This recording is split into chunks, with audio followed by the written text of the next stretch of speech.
All right. All right. So the actual show starts at, what is that? 334 seconds. I don't know what that is. Oh, shit. I forgot to write down releases. Dang, I didn't even. All right. I mean, that's easy to look up. Oh, you mean you didn't even put them in the thing? I didn't put them in the thing. All right. Guess that's it. You're rusty. You're right. I can't even remember what to do. I was like, do we record on video?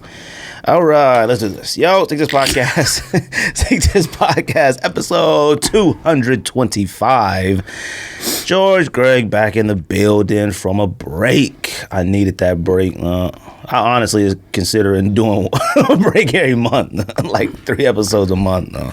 So just for y'all listening, it might end up happening. It felt good. It felt good. You could just post like 10 minutes of the show every day, you know? It felt good not having to even like worry about the show or edit or cameras or go somewhere to do something. So yeah, Thanksgiving. Actually, you know what, before we get into that real quick, I want to let everybody know something new. All right, so, and I don't want to sound pretentious and I don't want to sound like, y'all, you know, we out here killing it, whatever, but the podcast gets so many DMs, it's not even funny. Like, I can't keep track of like people I'm just conversating with, jokes with, like regular stuff, and people who want to like contribute to the podcast, meaning, yo, y'all should do this top 10, yo, y'all should do this idea, yo, y'all should talk about this, yo, I want to know your thoughts on this, yo, how do you feel about this? And there's a lot of times I will say like, oh, definitely, we talk about it, and I forget. A lot of top 10s, I forget. So I put on the website, thesneakdis.com, a section called like listener suggestions or something. You can go on there, fill it out, put your social media, and pick, like, you have a top 10 idea, you have a topic idea, you have an other, you know, a new segment you want to add in, you know, something like that, you know, and we'll do our best to get it in because I need something to keep track of it. So I created like a back-end algorithm. It just throw it into a spreadsheet for me. So I made a spreadsheet of like every episode, like a template. So then when I go into the template, it will already have, when people email, it would already put in what they suggested. So that's going to make it a lot easier, and hopefully we can get to the topics. Now I will let you know, and I put on the website some things we've already talked about. It's already been beat to a pulp, or you guys might have jumped in episode 180, like we might have talked about it already. You know, people still be like, yo, be crazy if y'all do top 10 Air Max 1s. Now, come on, like, come on. You have to, you should just be able to know, like, they've had to have done it. You know what I mean? But, yo, top 10 Jordan 1s. Come on, don't do that. Go to the website. Any ideas, anything you want to do, that's it, man. I think that's a good idea, and I'm going to keep that up. So I'm going to remind everybody every single episode. I want to make sure I repeat that every episode in the intro so you guys get used to it. You don't got to DM me your idea. If you think of something good, go straight to the website. So we would definitely appreciate everybody who likes, subscribe, participates, send ideas. Like, I'm not telling you not to DM us, but like, I get it mixed up. I get into a conversation with someone, and then I can't find who added us, you know what I mean? Like, who asked a question? Like, you know, the homie that sends us our football records. Like, I gotta scroll to find them. Like, dang, I can't even remember. And some of the threads I delete because it's just trying to clean it out a little bit. So go ahead and do that. Like I said, thesneakdis.com. Look at the top on your cell phone. A little drop down in the corner. It says listener suggestions. So just fill it out real quick. Take like a minute. George, Thanksgiving, everything all right? Holidays good? Decent? I was home the whole time. I mean, no, I mean, like, I didn't do anything. I thought I had coronavirus again, so I was at home. I thought I was sick. I wasn't going to take it to somebody's house who hadn't had it yet, so. Did y'all even have anything at your mom's or your house or anywhere or do anything? Hannah went to her sister's house, but that was what the plan was. It was them two and their son, obviously, and then us was like the Thanksgiving plan for like a month. But I wasn't going to take sickness to someone else's house, so stayed home. Hannah went by herself. I'll tell you, I mean, because like, you know, like Roseo's dad's in the hospital, like, because of corona and all that. You know that? I don't know. You might have told me, but I don't know. Yeah. So, like, you know. Man, last week was whack. It was one of the wackest weeks ever. Why? Because of that? I mean. Oh, I thought you meant just like. I stayed home the entire time. I didn't do anything. Right. I was just in the house because I thought I tried to get a test on Wednesday. So I could, because, you know, where we work at, our tests are done like within 12 hours or whatever. They're expedited. So I was trying to get a test done before Thanksgiving, and then I would know the rest of the weekend. If I was negative, then I could do whatever. I was in the house the entire weekend. It was the wackest week ever, from Thursday through Monday. Yeah, because like Roseo's dad, you know, went to Mexico, and his mom passed away, whatever, from it. And then he came back. Oh, his mom? Yeah. Roseo's grandmother? Yeah. So she was still alive? Good. Yeah. How old was she? I don't know. They're in Gotta Mexico. be like in their 90s or 80s. I've only met her like maybe once or twice, so they rarely come down or whatever. And so her dad's been in the hospital for like, man, about a week and a half now, like for a long time, and it's like up and down, good or bad, whatever. So like, you know, it's real out here. So like, he didn't come to Thanksgiving, and then like, since the mom was around him all the time, she didn't come either. So it was like, people that had been around them who didn't get tested, they weren't around. So it was a little weird Thanksgiving. I mean, it was like one of those things like, you know, their dad, hit or miss if he comes or whatever, but it's like, you know, everybody was in kind of a weird mood, you know, because he was at the hospital and we tried to FaceTime him and all this stuff. But other than that, it was fine being home, family, whatever. So, but, you know, y'all have some of the most kids ever in your house for Thanksgiving. Crazy. I mean, it's all the same ones. And that's the best, huh? Like, I can't stand like having Thanksgiving, Christmas, any holidays at people's houses who don't, not like kids, but like don't want kids running around. Oh, I'm not talking about kids. I'm saying like y'all having people in a pandemic, fam. People over. Oh yeah, but it's crazy, it's the only people that we hang out with. Like it wasn't nobody new. Like yeah, but you don't know what they doing though. You know, we know what we did. So, but I mean, I hang out with people outside, but I ain't hanging out with people in an enclosed thing. You know? And I had Corona already.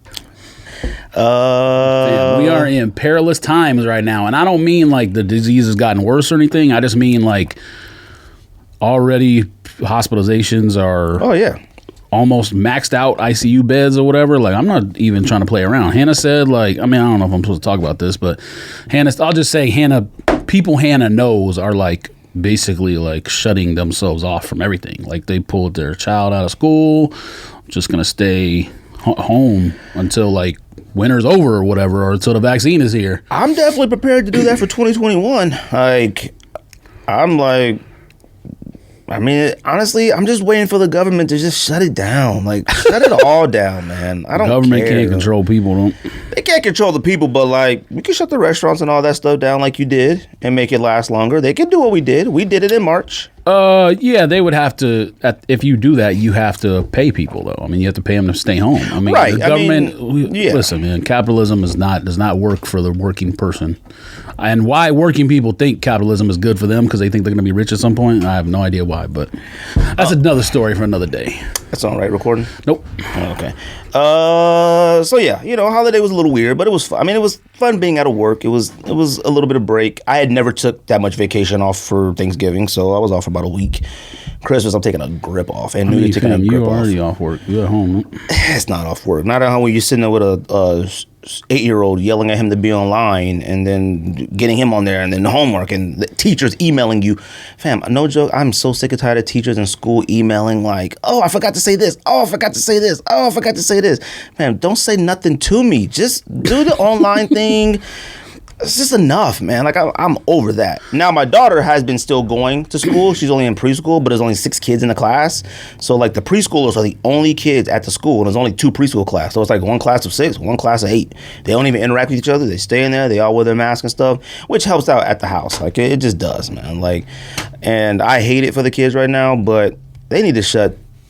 I'm just ready for it to be shut down. Like, I'm ready. Like, it's getting worse and worse and worse and worse. And it doesn't seem to be, like, anything on the horizon. People keep talking about vaccines, but it seems like all talk right now. I know stuff has been submitted, you know, stuff has been tested, like 94% good, like all this stuff, but who knows? And it was crazy. A lot of people are like, "Oh, I'm not getting the vaccine." Fam, I'm going to be at the door. I'm camping. All right? I'm getting it. If I got to be the guinea pig of my family, I'm camping out. I mean, the people who say that will change their mind if they get a bad version of Corona. If they don't get the bad version of Corona, then they have no incentive to change their mind. But people who say stuff like that, it's just one of those things where it's like, until you're personally affected, it's like anything in life. You know, you think you're bulletproof, think you're invincible or whatever, and then you learn real quick, like, yo, shouldn't have been doing that, shouldn't have been doing this. So, well, and for those who didn't know, I had pneumonia for about 2-3 weeks and didn't know it. I was hoping I had Corona, like, not hoping because I wanted to get it, but hoping because I felt so bad that, like, I didn't know why. And I kept getting tested. No Corona. Okay, get tested again. No Corona. And they were like, "Man, you've been tested 3 times. Like, you ain't got it." Got tested again.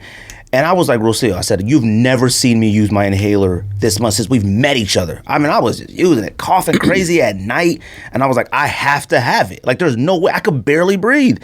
And then went to the doctor. And what was crazy, when I went to urgent care, they immediately wanted to do tests. Like, I mean, the man walked in the room like this. Like, so I'm like, fam, check my vitals first.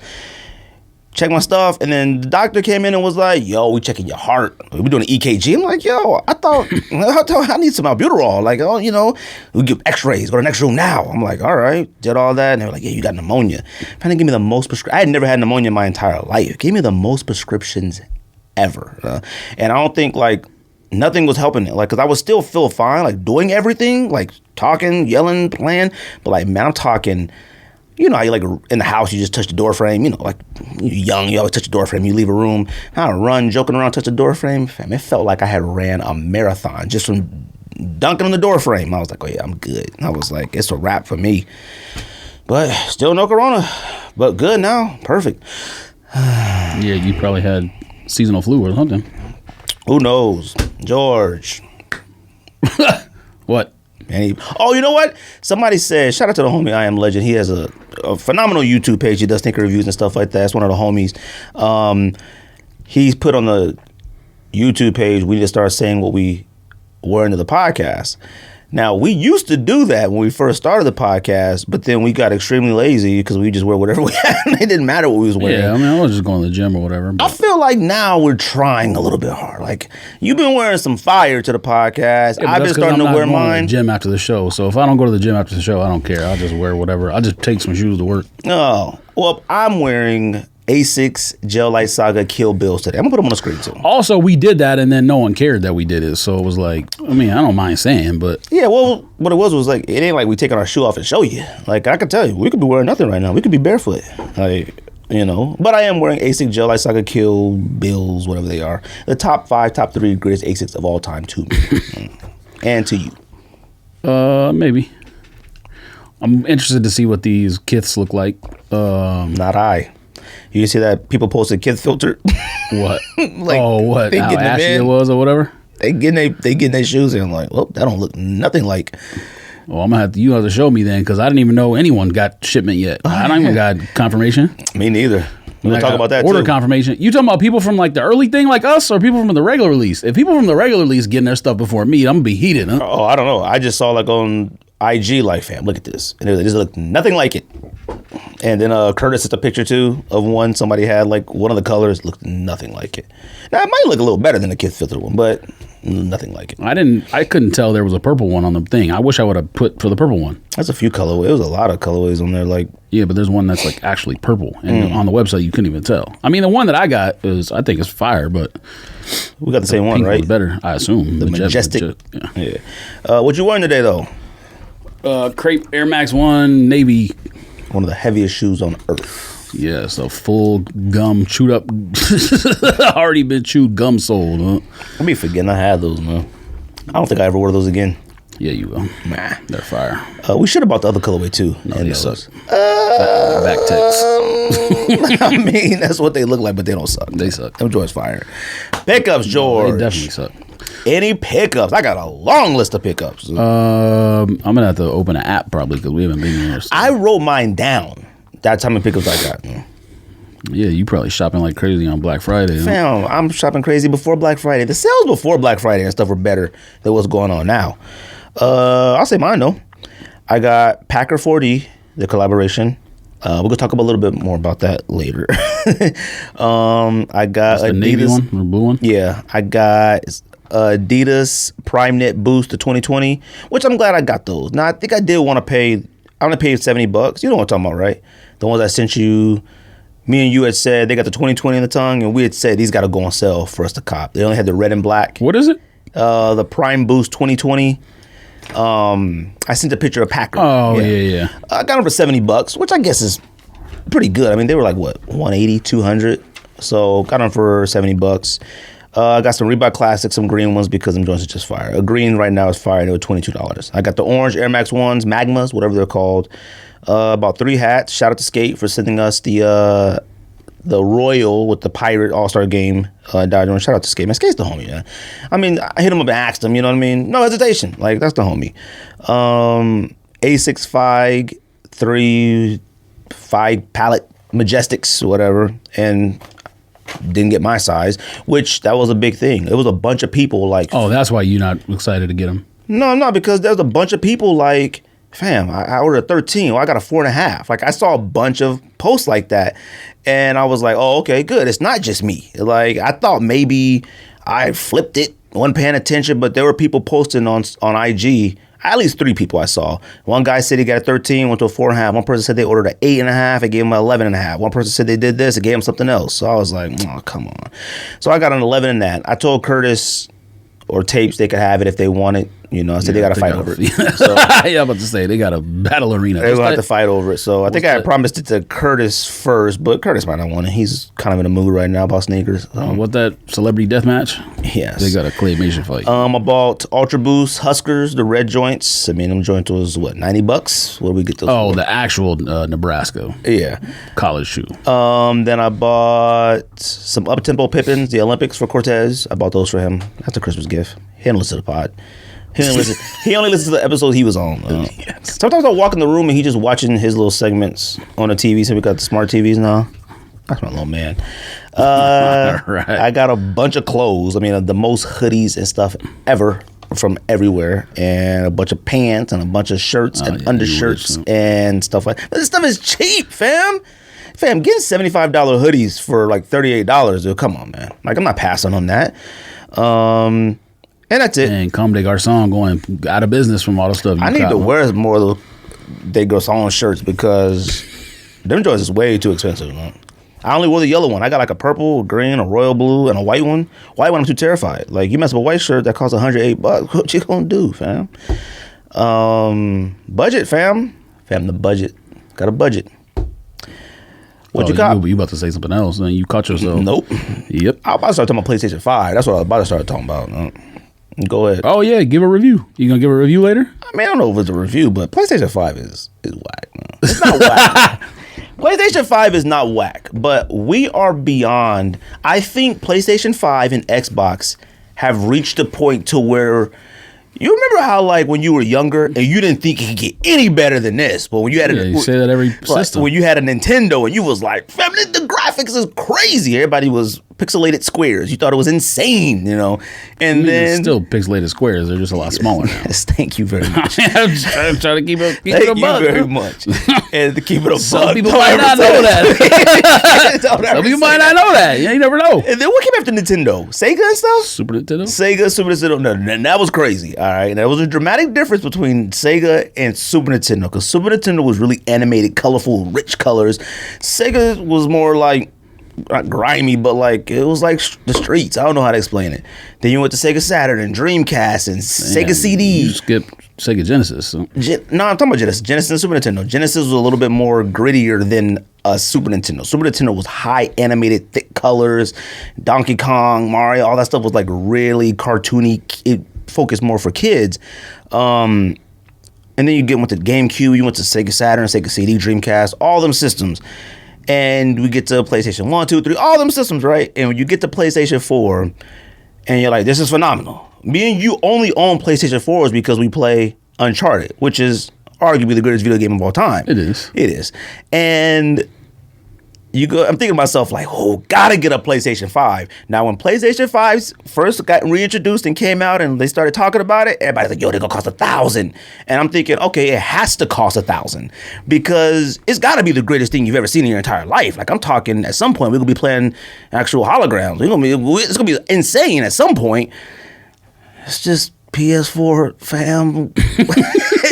I mean, I will say stuff moves a little bit more fluid, but there is no way you can play the new Spider-Man, 2K, any of the games that are out right now, there's no way you can play those and be like, this PS5 is insane. None. You're lying. If you had PS4. If you had PS4. Yeah, then. if you stopped at PlayStation 2, then you probably have a seizure playing PS5. But you can't, you are a liar if you've been playing PS4 for, 7 years now? 6 years? And get a PS5 and your mind is blown.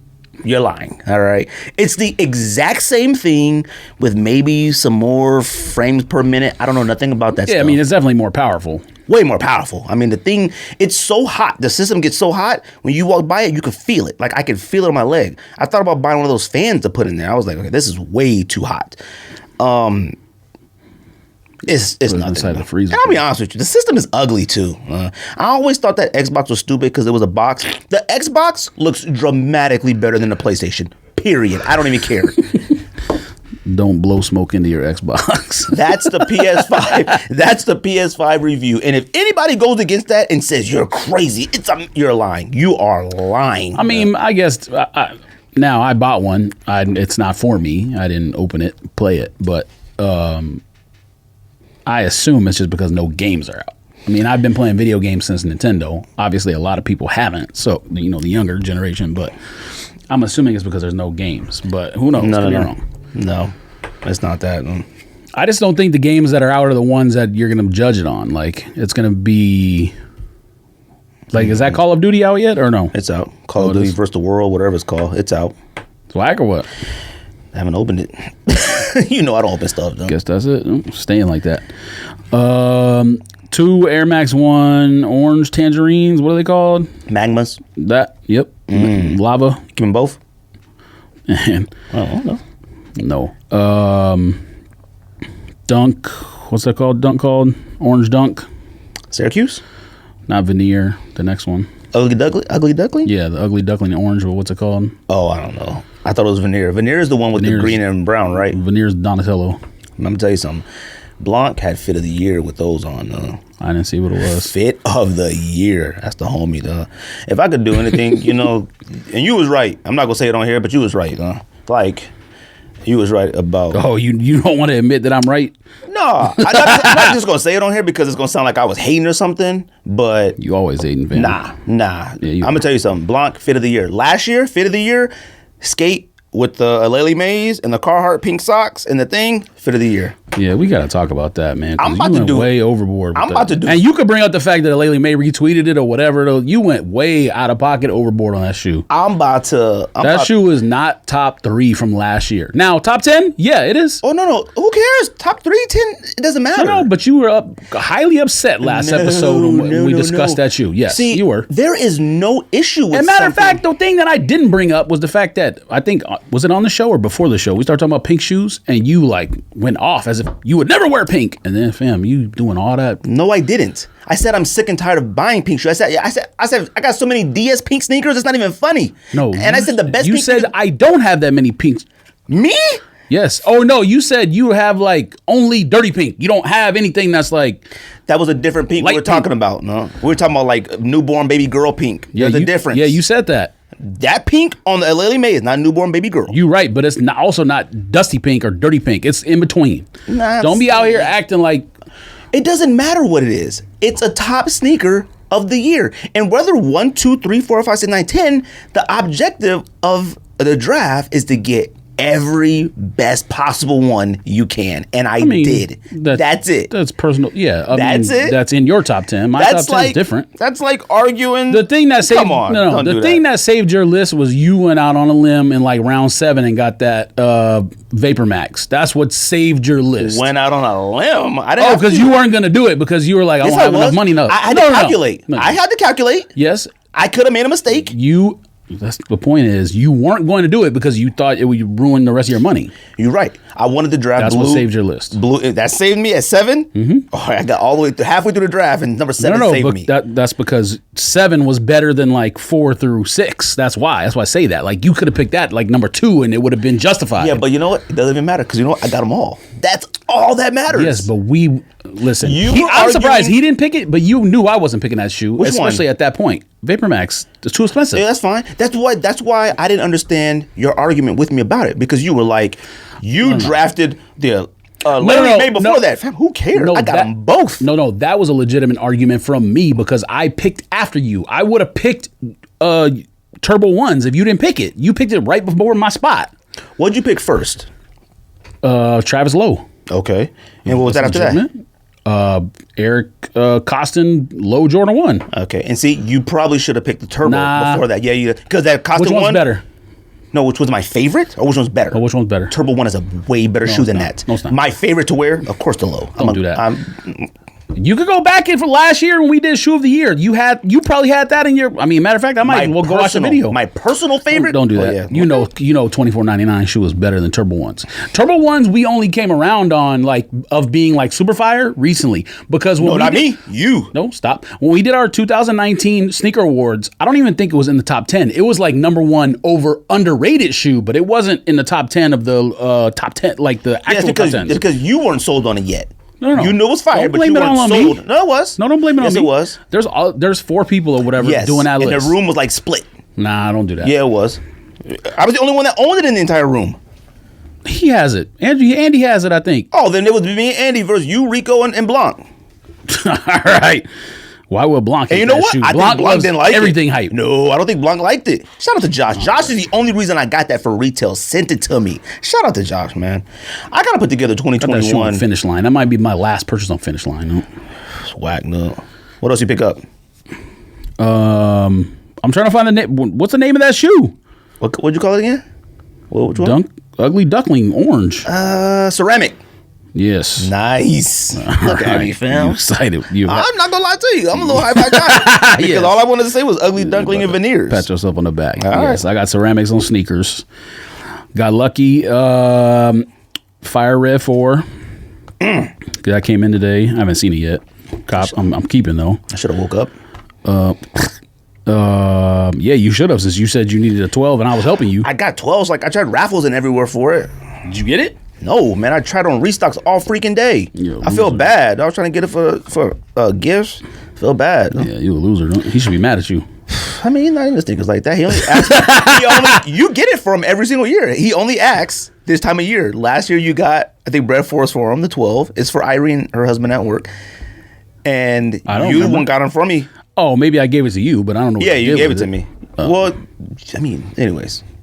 Well, I mean, I'm not saying I don't believe you. I'm saying like I don't. Like he wants the Jubilees. He only wants just the end of the year, the November, December sneaker, and he wants the Jubilee Blacks and 12. And I said, okay, there's better shoes that come out. Why is that? I mean, everyone wants. He's the not 11. a sneakerhead, so like he's still in the mind of like, man, 4s and 11s is my thing, you know. And it's like, oh, okay, cool. It's better 4. Well, maybe there's not a better 4 than Fire Reds that came out this year. But sorry, that was a mistake. I didn't mean to say that. But there's definitely it's an OG. Why you want the OG? The 11 is like the only reason for me to own the 11. Like I'm gonna try to buy it to like open the box, look at it, and then probably sell it. But the only reason for me to like, I'm not going to keep it regardless, but the only reason that I would think someone would want it because it has Jordan down the thing. When was the last time? Have there ever been a release that wasn't a mistake with the Jordan on it? No, I don't think so. Was that a mistake on that DMP pack? Or was it just like a limited amount of pairs who had it? No, I think it was an error. Or they said, we made them like this. They changed the production run halfway through and they were just like, well, we're not going to send them to. You know what's crazy is a lot of people that I've seen reviews or like little talk about it, they don't like that. That's what they say ruins it for them. And I'm like, who would want an all black, just black with a clear sole 11? Like, it has no character. Listen, we know sneakerheads are psychopaths. Yeah, they like have stupid reasons for certain things. So like, why? Like, I'm sure there's people out there who hate like, it glows in the dark. I don't want that. Like, fam, unless you're in the dark and you're shining a black light on it, no one can tell.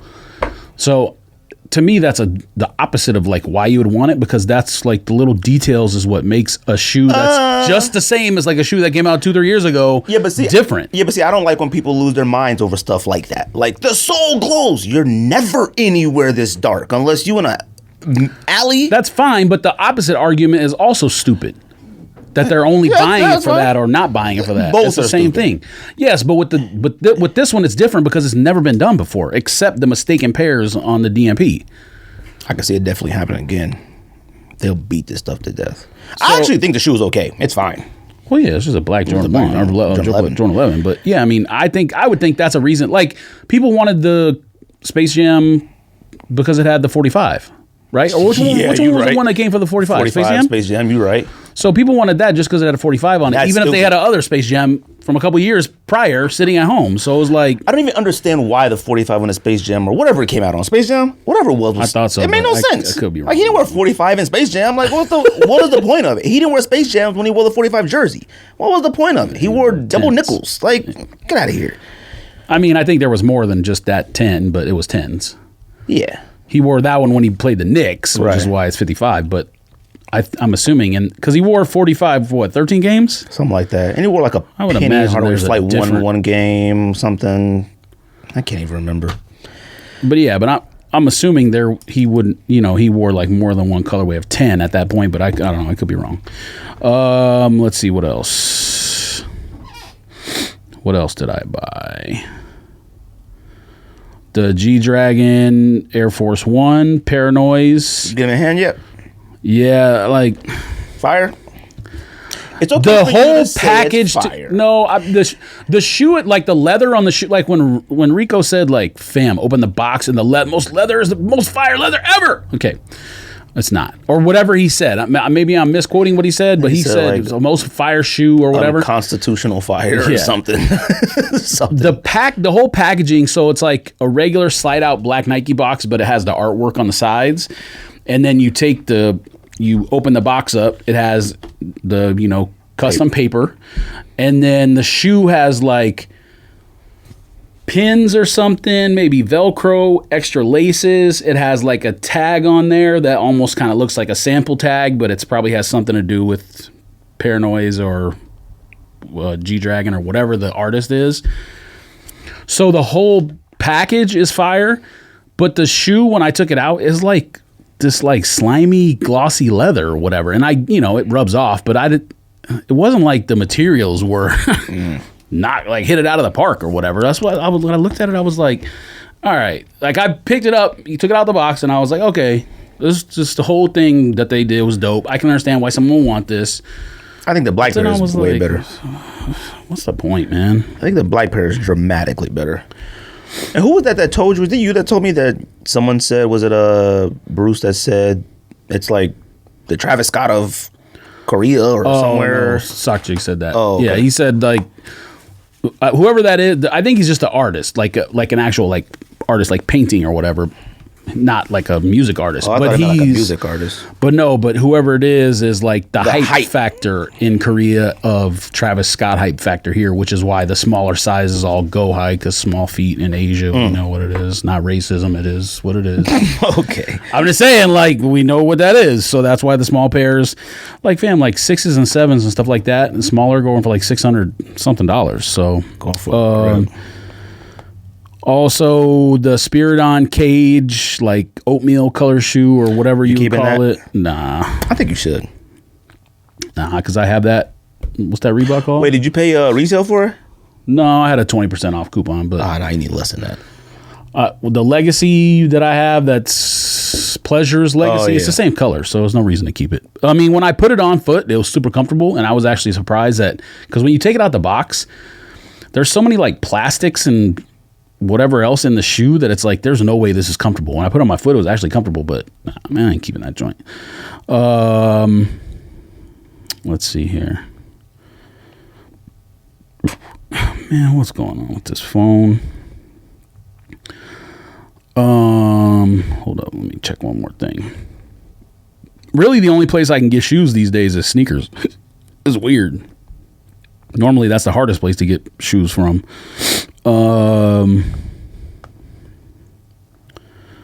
Kiths, I got the same one you did, Majestic. Gray 992 New Balance, the like OG gray colorway 992. Oh, you got one? Where'd you get it from? Whenever that link I sent to the thread that Rico bought from YCMC or whatever. Oh, okay. Dang, I really want a pair of those now. The gray ones or your purple ones. I wish that because that shoe that Andy had on that he bought from Manor, the New Balance like light gray with the like orange and yellow or whatever. I think it's a 997. Is that what it is? I think so. Has like the clear sole on the bottom, like purplish, yellow, gold, like goldish yellow in the back or something like that, or the toe box. Let me see. Well, I found it on a website for like $110 shipped, and so I wish I bought, like when I found that shoe for that price, I was like, shit, I wish I didn't buy that gray. Don't get me wrong, the gray one's fire, but I was like, I wish I wouldn't have bought that gray. because I would have bought this. Man, where is this? I think the gray one is way better. Which one? 992? Yeah. Yeah, but I have that like whitish one already. That's like the same thing. Almost. Have you worn any of them? Hold on a second. Let me. Yeah, I wore the. Purple I haven't worn the white one yet, but I've worn the purple ones a couple times. Let me see what this thing is called. It might still be on here. I don't know what sizes they have, but this one. Yeah, 997. Yeah. This for like 110. That's a way better deal than. I mean, it has color in it too, like as opposed to just a gray shoe. So they still have my size, and they got your size too. If you want me to give you the code. Nah. Mm-hmm. But yeah, I don't care for those that much. You tripping, huh? I didn't say they suck. I don't care for them that much. Oh, they fire. I mean, they're not better than like any of the other 997s I have. Meaning what? I mean, mine are better. 997 for $110. I mean, or 105 or whatever it is. Shipped. What was the 992? How much was it? 175. Nobody's giving you a code for those. I think that's it. I don't know. Use the code TSD10 for nothing. Oh, I bought. I won't say that because that might be a Christmas present. I bought something else. And then, those Halloween 97s. George is high. High. Not for full price, though. If I would have got them at that, like if they still had a 12 and a half. The Slime 97s. Yeah, if they still had a 12 and a half for the price that they did once. And obviously, they didn't. The reason why they didn't have that size is because 12 and a half is popular in 97s. But, you know, the thing with that shoe is that's a shoe that, like, it looks decent on, like, all the pictures, social media and stuff like that. It's a shoe that I would expect to look awful in hand. The picture you sent in hand, it looked fire. It looked better in hand. I was like, it looked pretty good. The suede's not as good as it looks in that picture. Like, I thought it looked better. I didn't know it was suede. No, but when you touch it, it's like the hard suede. It's almost like they poured glue over the suede or something. I don't know. I'm all right with that. I like that hard suede sometimes. It ain't no good. And I didn't think the slime for that price. I didn't think the slime looked bad either. It's just strictly that's it. October shoe though. I lost on Yeezys. I lost on. I don't know. I lost on all kinds of stuff. Oh, black Jordan 1 glossy trash cans. I lost on those green leather Air Max ones that you said suck. Kind of want to get those and see what those were in hand. Nah, you don't. What come out this week? Oh, Kansas. Oh yeah, half price, $90. You can't pass that though. I mean, I was sending College Link Ultra Boost to everybody. I'm like, come on, you can't pass this. All right, like you can't pass this stuff. I regret it, but it is what it is. Why? What you regret it for? We're gonna talk about Adidas when we talk about later. Like, it might be Adidas. It might be an Adidas year, fam. All right, let's not go All right, what come out this week? Well, actually, I might as well just tell that story first because I can't log into my account to see what the. Oh, there we go. I figured it out. All right. We might have to find. We might have to find a new site to look up upcoming sneakers. I copped something today too. Purple Jordan 1 Low. What? What are those court purple Jordan 1 Low? Ew. For who? I hope you ain't talking for yourself.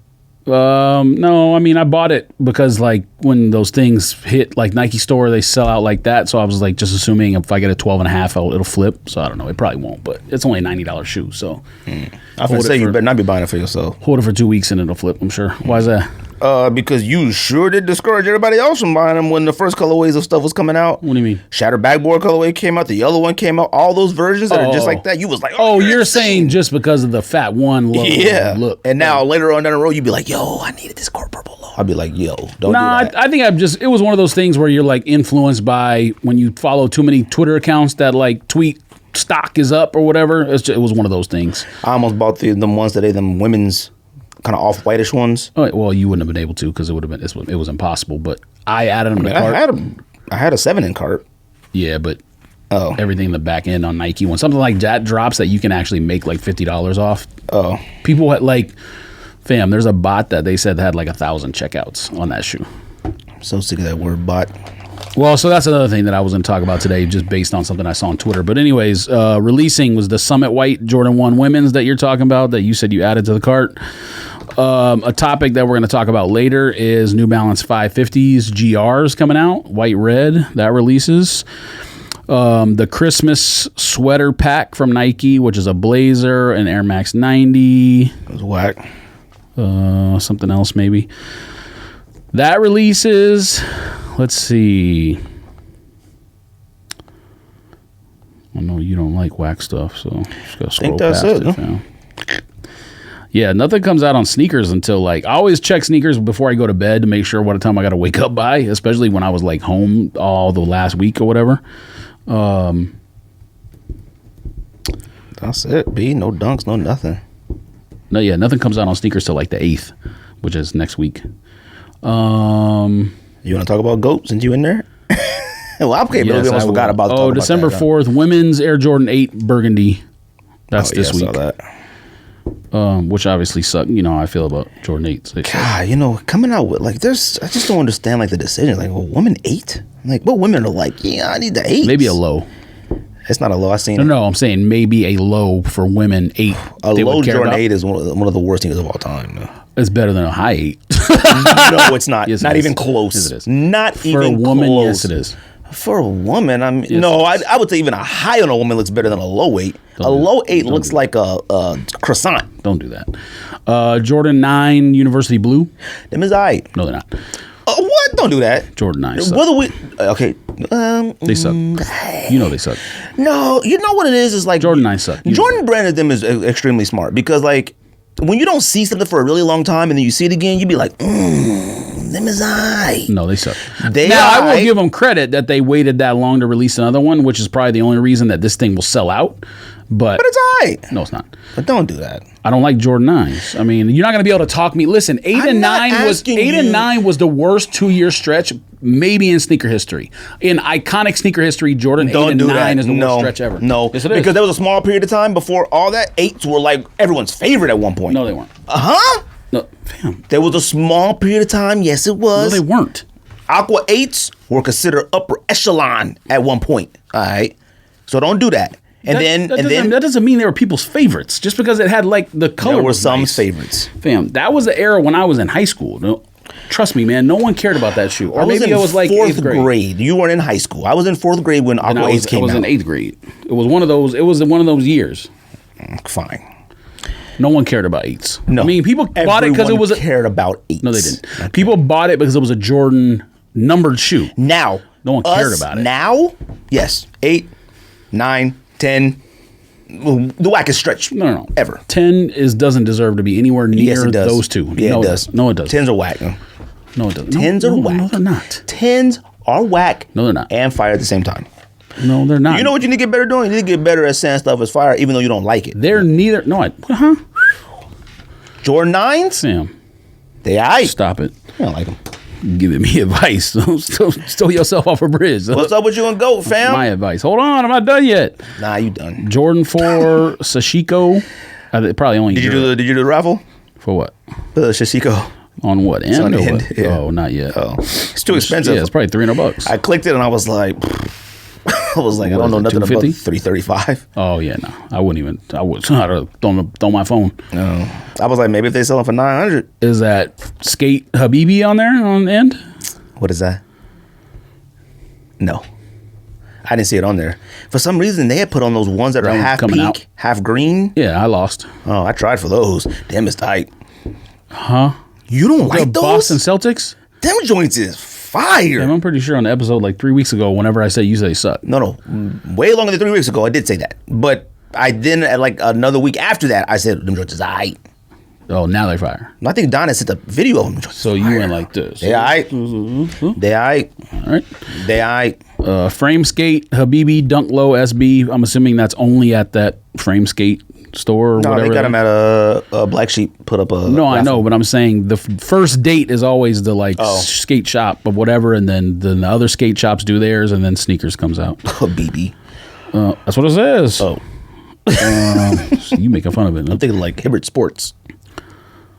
Let's see. What's today? The 1st? So I can say stuff through the 7th. NASA has an Ultra Boost collab coming out. You can cop. Fire. I'm not. All right. Oh, no, not copping, but come on, man. Oh, you can cop. Their joint is fire, though. Don't say that. I guess we can talk about Calvin, Balvin, Dalvin next week because it's like on Tuesday. Calvin, Balvin, Dalvin. J Balvin's come out next Tuesday, which is like the same day we record. So, I mean, I guess we can talk about that. Anyways, GOAT. I had no idea those Balvins would be on sneakers. Fam, GOAT, what's up, man? I know y'all listen to the podcast, and I know that you don't understand that it's my sneaker account, like when you're looking at it. So someone either hacked my GOAT account or got a hold of my credit cards. But I don't understand. What I don't understand is if they, and I'll explain why I say it's one or the other. Why would someone who stole my credit card know to go to GOAT? Like, why wouldn't they go to like IKEA or Target or typically whatever gas stations they go to? Yeah, fill their car up, sure. Or they buy, or like Louis Vuitton, like spend $2,000 on a Louis Vuitton bag or something. Like, that's why I believe that it's GOAT's fault and they had some kind of data breach that they're not telling people about. Because it is. Well, I don't know this. No. I mean, I'll say, if you know something I don't know, feel free. Because of what you sent, I mean, it wasn't even like the variation of sizes. Like, because they weren't all the same size, were they? No, they're all different. And women's and men's. Right. And you could think like maybe he's getting them for the entire family. But no, that's another thing. Why would it be more than one person? It has to just be one person. It is. Most likely. So if you got more details, no, I don't. Speak on it. No, I don't. It's happened before. And I read a thing about it when somebody was talking about it. Okay, so GOAT has like the two-factor authentication, which is supposed to be impossible to break because it comes to your cell phone. And no one should be able to get two-factor authentication. So I fell asleep on Saturday, just watching sports or whatever, fell asleep, took a nap, woke up. I had Friday or Saturday. I had two things from GOAT of like the two-factor text message where they send you the code, you type the code in. I was like, man, why do I have this? I didn't like take any money out of my GOAT account because I have like shoes pending or whatever. Log on to my GOAT account. I look in the orders section. There's two orders. One was automatically canceled, and it didn't say fraud or anything. It just said cancellation. The other one was not canceled, and it was already like being processed. Like it literally went from, so I don't know if they bought a shoe that was like already authenticated or not, but I could have sworn it went from purchased, en route, shipped in like, no joke, like an hour span. They must have picked one of those, what are they, instant ships? That's what I'm saying. Like, because might have been something that GOAT has on hand. So I was like, man, what's going on? I go to look at my credit cards. The credit card that's attached to my GOAT account for when I make a purchase was the one that the first two shoes were purchased on. Totally makes sense. That's the credit card that's in there. Somehow someone just got in my GOAT account and made purchases. The thing that makes no sense is they're being shipped to my address. So the fraud must have been those were their shoes and they used my money to buy their shoes so they get the cash. Because you can't change. That's another thing that makes no sense. Like if you can get into my account, why wouldn't you change like my address and do all this other stuff? That's a good point. And so that's why none of this makes any sense. But one of the shoes they bought was a Balenciaga, and it was a $1,081 order. The other one they bought was a Yeezy 700 V2 Hospital Blue. That one was $526.76.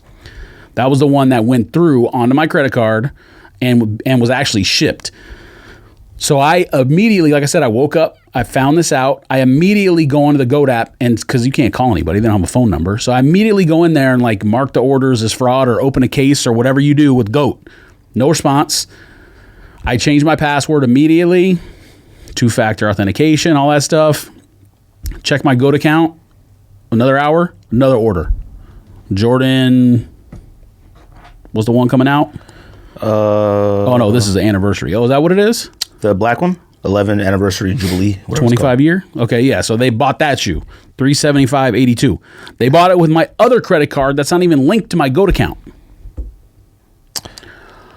How is this happening?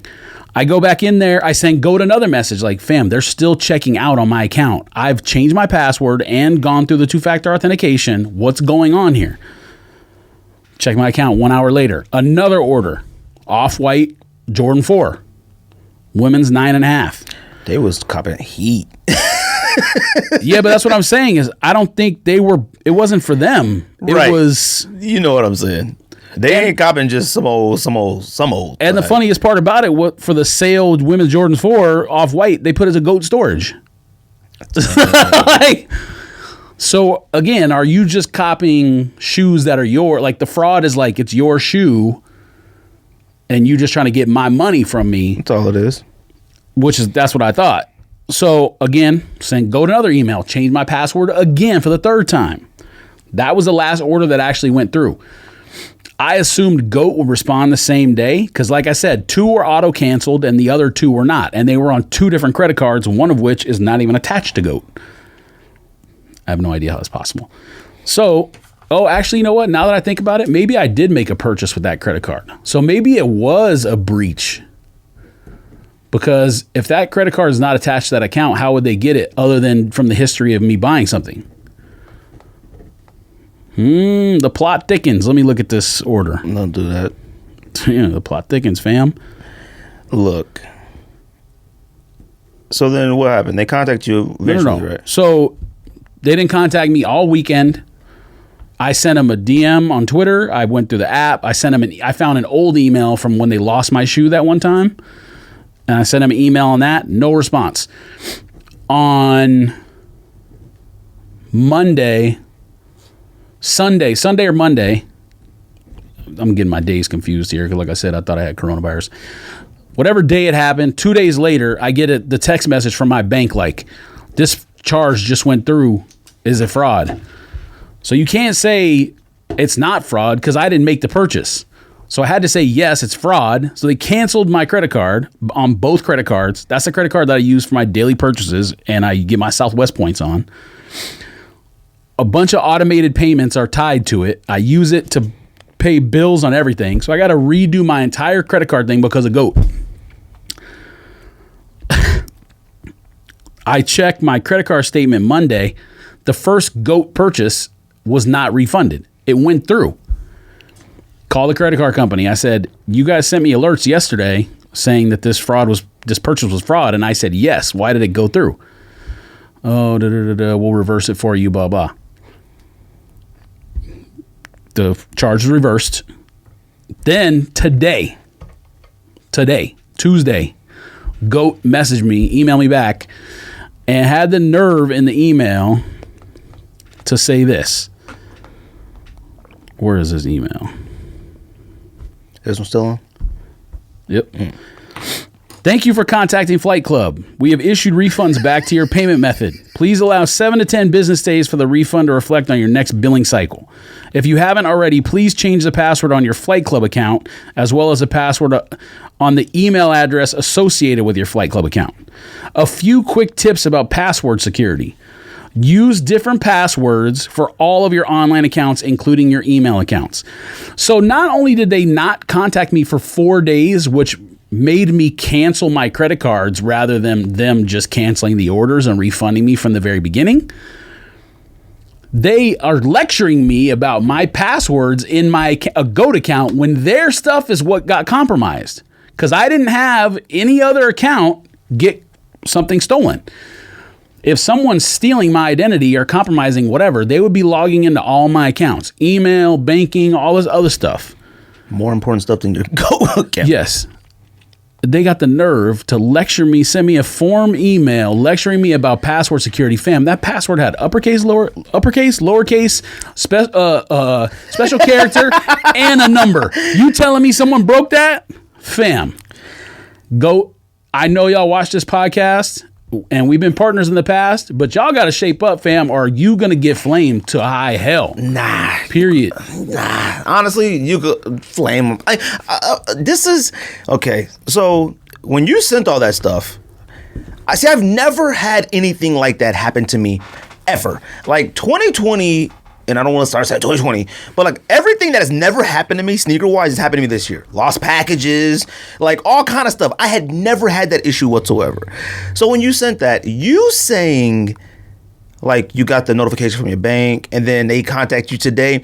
This is what happened when StockX had the breach and stuff like that. There is no reason why GOAT shouldn't have contacted you immediately. Like, you shouldn't even have to, like... I understand. That's another thing. I understand it was a holiday week. If this happened on Friday or Saturday, how do you not... You're an app-based service. Fam, you're a billion-dollar company. Sure. I don't care what you...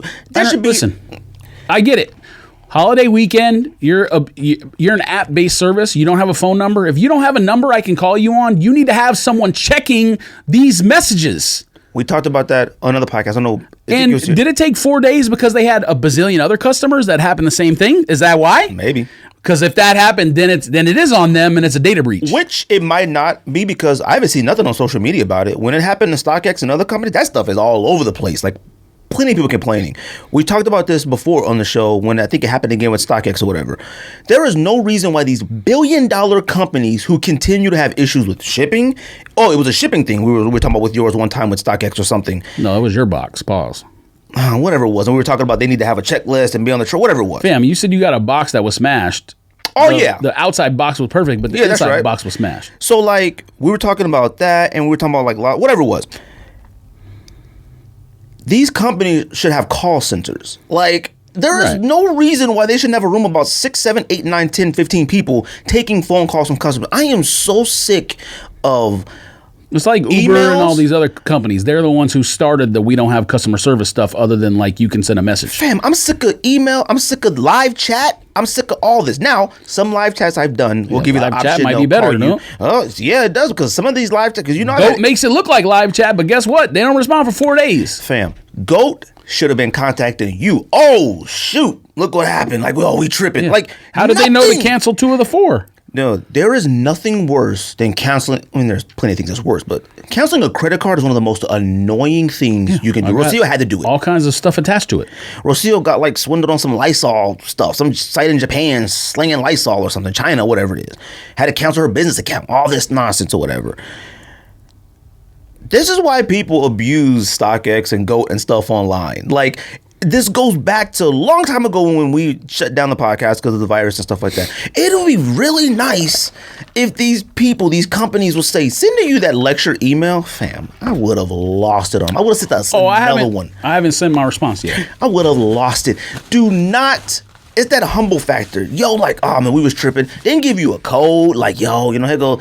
Yeah, you guys, we threw in 25 free GOAT bucks in your account. Like, didn't do anything. They made it seem like you are the issue that this has happened, and next time you'll learn your lesson. Like, fam, I would have lost my mind. I am sick of GOAT, StockX, all of them. I don't care. And let me tell you something.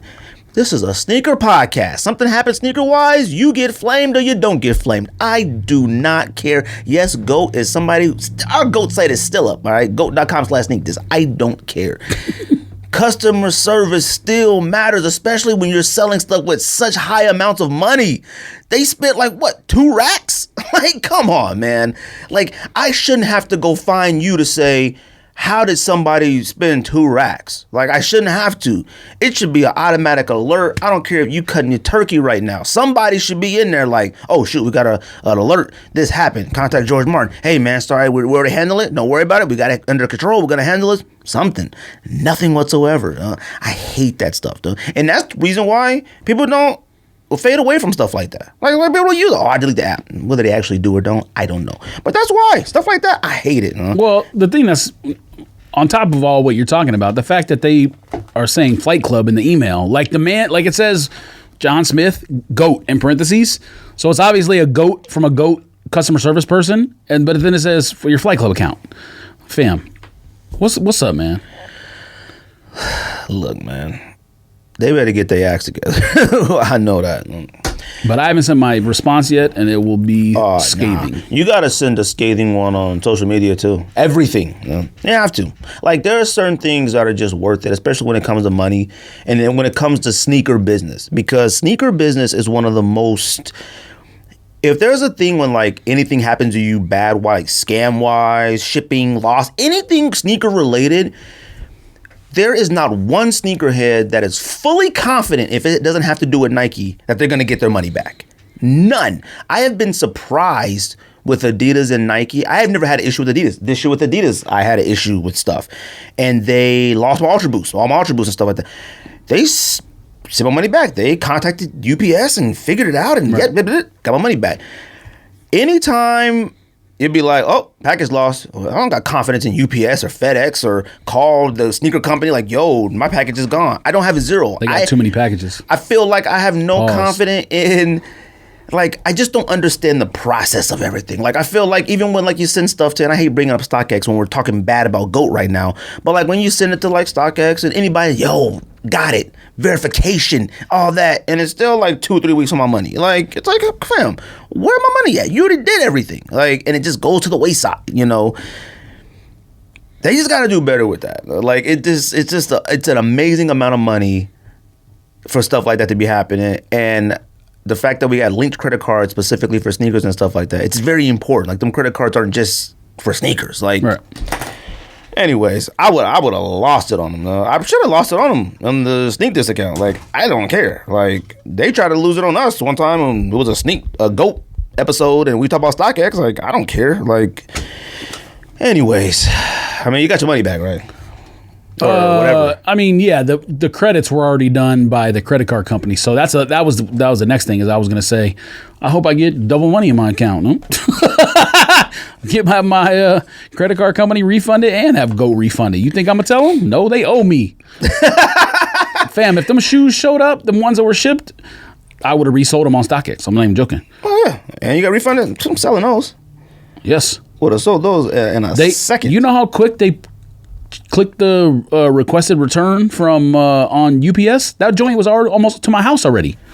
I would have went outside looking for the truck. I would have called UPS like, no, somebody got rerouted. No, bring it back. Kith palette. Fire thoughts, anything? Yeah, the just doing that, I guess, is fire. The collection's fire. I mean, I haven't seen the shoes in hand yet, and I haven't seen the Kith filter pics, but that was my first time. I don't understand the point of it. That was my first time getting a, like, yo, you're bought from us before. Email. You've gotten that before, right? Yeah, I got it for all the shoes. Yeah. Not all of them, but the ones in the pack that we just got. I had never got that. That had me hyped. Yeah. The little email was dope. Like, selected your colors. That's or whatever. Well, that's not how I got your shoe. That's how I got the one that I still have at the house, the 12. I think that was tight. I think the collection is tight. Oh, the website that they set up was fire. That was super fire. Click the shoes to flip them over and then flip it back. Oh, yeah. But I think it's something because I wanted to flip them all over, then I wanted to flip them back. Well, like, someone did it on social media.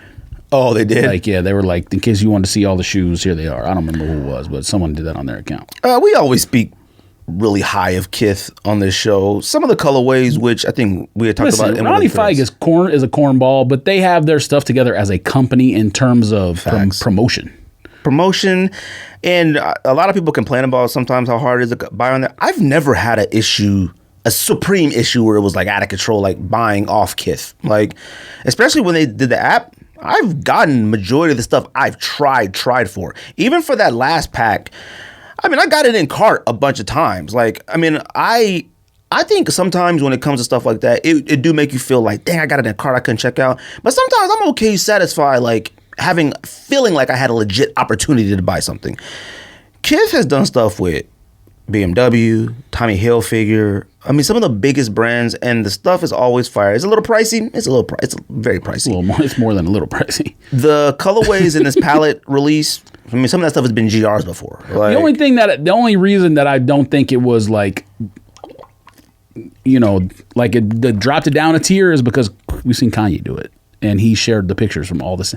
Like, you're just doing what Kanye did. Well, except your shoe that you're doing is suede and his shoe is a knit shoe. But yeah, but like Kanye didn't release them all the same day. Sure. That is one of the biggest, if you want to say, flex ever. Like, he literally, that's like going to like Home Depot. The video was tight when he like went and put the shoe on the wall and the whole wall with all those shoes. I mean, it was tight. Yeah, but I'm just saying, like, the reason why it was less impressive than it would have been is just because Kanye had the idea first. I mean, and what was it? It was 30 of each, right? What do you mean? 30 shoes of each colorway. No, I think 300. Oh, 300 of each. Oh, okay. I was going to say that. I think you're going to be able to sell 30. I mean, 30 shoes is like. Yeah, I mean, that's 2 per size. Maybe I just saw the text wrong. I think somebody has. No, it's 30 shoes. Oh, yeah, that's right. 30 colorways. 30 shoes. That's right. I think it's 300 per 30 colorways. Now, I didn't wake up to actually try on it. I was still asleep, but I didn't even know when the release was. Once I got that one, I just was like, I kind of gave up. Yeah. Plus, like, with the experience with this black, what are we calling it? Flamingo toe, pink toe, whatever, but the black shoe, whatever. And the Tokyos or whatever, the first white one doesn't sell for anything. It sells for less in retail. I just kind of was like, I'm not going to try to get another one because I'm not going to wear them. Like, if it's the same as that pack, it's way better. The best Gel Light 3 ever. I've never had any like the OG. I mean, you gotta like know them ASIC New Balance cats to be like talking about the shapes, the OG shapes of stuff like that. I don't know the OG shapes of ASICs and New Balance. I need like Ronnie to do a New Balance shoe the way he did the ASIC shoe. Like I realize his relationship is better with ASICs than anyone, but the shoes that really go high are the New Balance Kith. So I need him to do a New Balance shoe like that where he gives someone who's copped something before a chance ahead of time. You know what I mean? Like do that for New Balance, fam. We good on ASICs. And look, when I got the email saying like, yo, here's the opportunity to pick 3 colors and if you send your invoice to buy whatever, I chose my size 9.5. Somehow I got invoiced for a 11. And I didn't even see the size. Like I was like, I just so hyped I got the invoice. I just paid for it. And then I was like looking like, yo, what is this, man? Got an 11. And I emailed them like, hey, the heck? And they were like, oh, man, sorry about that. But, it's one of those random throw out things. It could have been an error, yada, yada, yada. If you want to cancel it, we can, whatever. And I was like, nah, I'm good. But I got a response in like 30 minutes, I mean, did they offer to discount it or anything? Nah, they didn't offer nothing. And, it is what it is. And plus, if I didn't have anybody who didn't want it, I knew somebody would want it. Like, I don't care about making money off of it or nothing, but like, tapes, anybody who wants a size 11 can have it, So, but like I said, a win is a win. I'm happy with it. What I wanted it to keep, sure. But honestly, it is just a solid color ASIC. Like, it ain't nothing we ain't never seen before in our entire life. There's nothing, which I feel like stuff like that, when you're able to build a brand or something that's established to where you can say, make me 30 pairs of 300 colorways of these paint swatches or whatever the colors. You gotta put something on the shoe that's like really important. Now, all the pictures I've seen, there's no like 30 on it, no Kith, no Ronnie 5. There's nothing on it. Like they need to be numbered. Like something of the color palettes, it needs to be special because like Rico had said, some of those colorways, those are regular pairs. I've seen some of those colors before.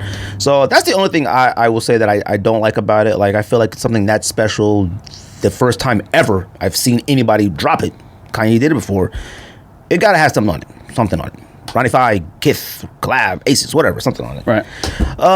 Air Max 95 Neons. You copping? And I only had this on here because I wanted to ask you, why not? Talking about OGs? Yeah. Nah, I don't think so. You bought 90s?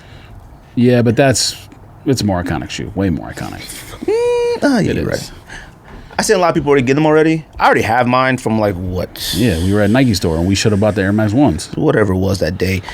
I still have them. I saw a lot of people getting them already. It was one of those things where I was like, well, I want to know if George is going to get them because I might change my mind later, but I doubt it. You really wanted the infrared. Yeah, but they did. Yeah, but they knocked that one out of the park though. That shoe. Everybody's saying that, which I don't know why. It's you could just tell. There's something about it. The shoe. When you look at it, you open up the box, you put it on your foot. There's something about that. The shape is incredible. I don't necessarily want to say the materials are incredible because they still obviously that black part on there is plastic, not leather. And it has a bazillion different. There's something about the shoe that when you look at it, you put it on your foot, you're just like they did a hell of a job on this shoe. As a retro, it's supposed to like come out again. Like we're like. Everybody is supposed to be with like a ton of pairs or something. Damn, they're sitting in every Foot Locker. Oh, they are? Oh, I didn't know that. Pretty sure. I mean, you've seen that picture. I've seen pictures, yeah. They were in House of Hoops when I went in there. They were in, now I don't know what sizes they had, but they were in House of Hoops in Scottsdale. They were in that store, and Simple was in San Francisco. Whenever I see pictures like that, they're always in like Atlanta. Like, and I'm like, oh, okay, well. Yeah, there's a lot of malls where stuff sits. I mean, Jordan 1's not going to sit, but there's a lot of stuff that sells out other places. So that's not an automatic cop.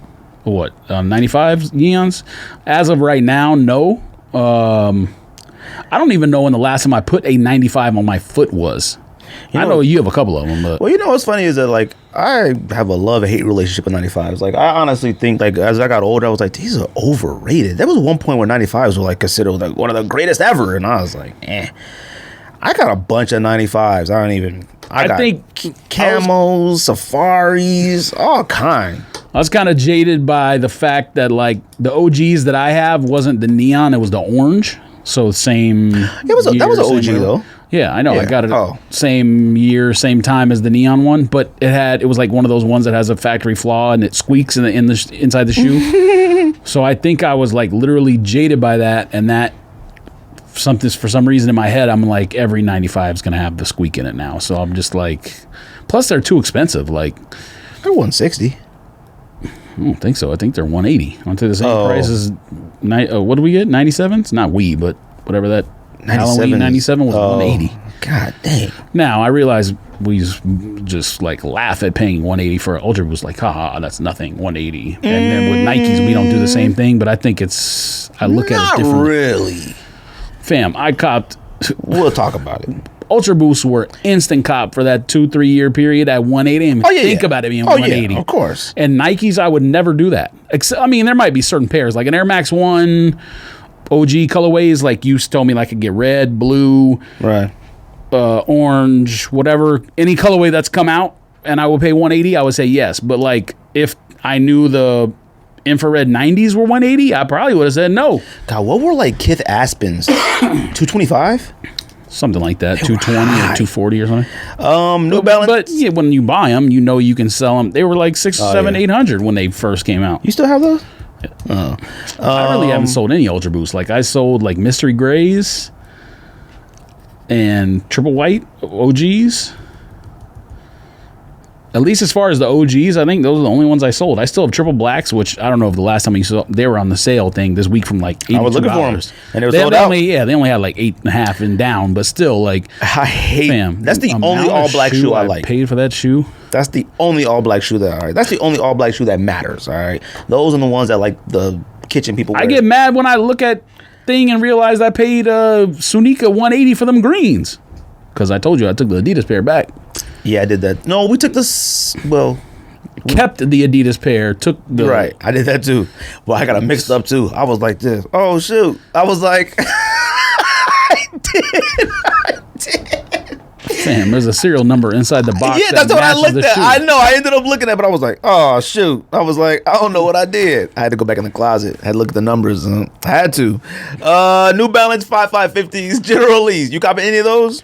I don't think so. I mean, I need to see him in person first. I think the ALD thing was kind of like, number one, it's a collab, and number two, it's like has a vintage look. Like they made it kind of like, I thought a general release or whatever. I thought a general release would make those regular now.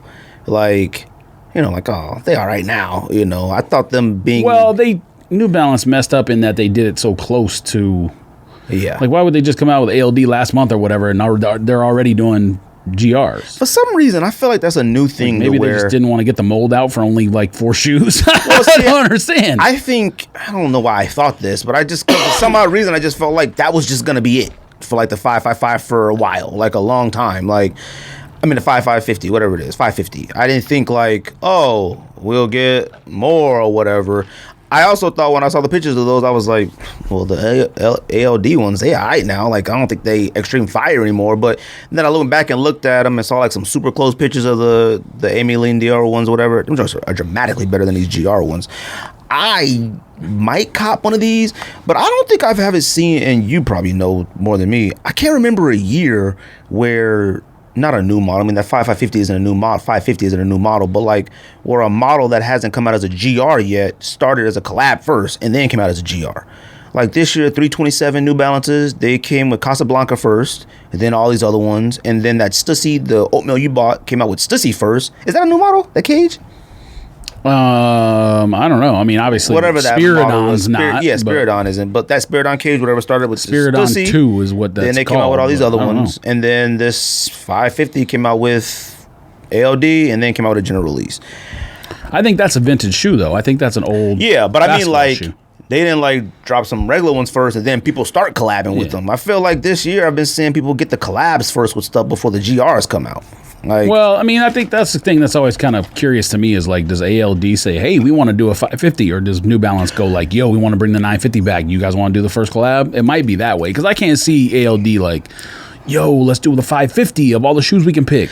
You know, well, they do that. But see, that's why I feel like we asked Dion that. Like, what, like, do you get to say, like, I want to do this? Because remember that time when Virgil had put that post up, like, what shoe should I do next? And everybody's posting all these, like, shoes, and I'm like, well, do you actually get to go on the Nike and say, as prestigious as concepts is, I don't think they're bringing anything back, if you know what I mean. Like, obviously ALD's relationship with New Balance is like a Kith relationship with Asics. It's the equivalent. I mean, look at all the ones they've done, and they've only done New Balance that are prestigious as far as I know. I mean, ALD hasn't done Nike or Reebok or anything, right? Not that I know of. So. I've never seen one, or Adidas or anything.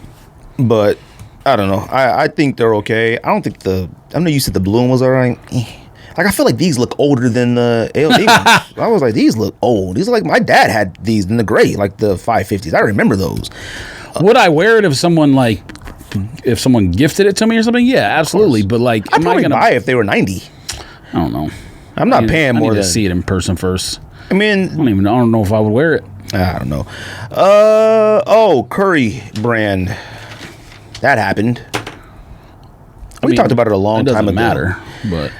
It's not. I mean, no, it doesn't matter at all. Like, I mean, who's buying Curry brand anything? His shoes right now go on clearance. I mean, maybe like Curry MVP or Curry scoring title or Curry championship packs. Yeah, like maybe that sells out. But come on, man. Is it a big deal?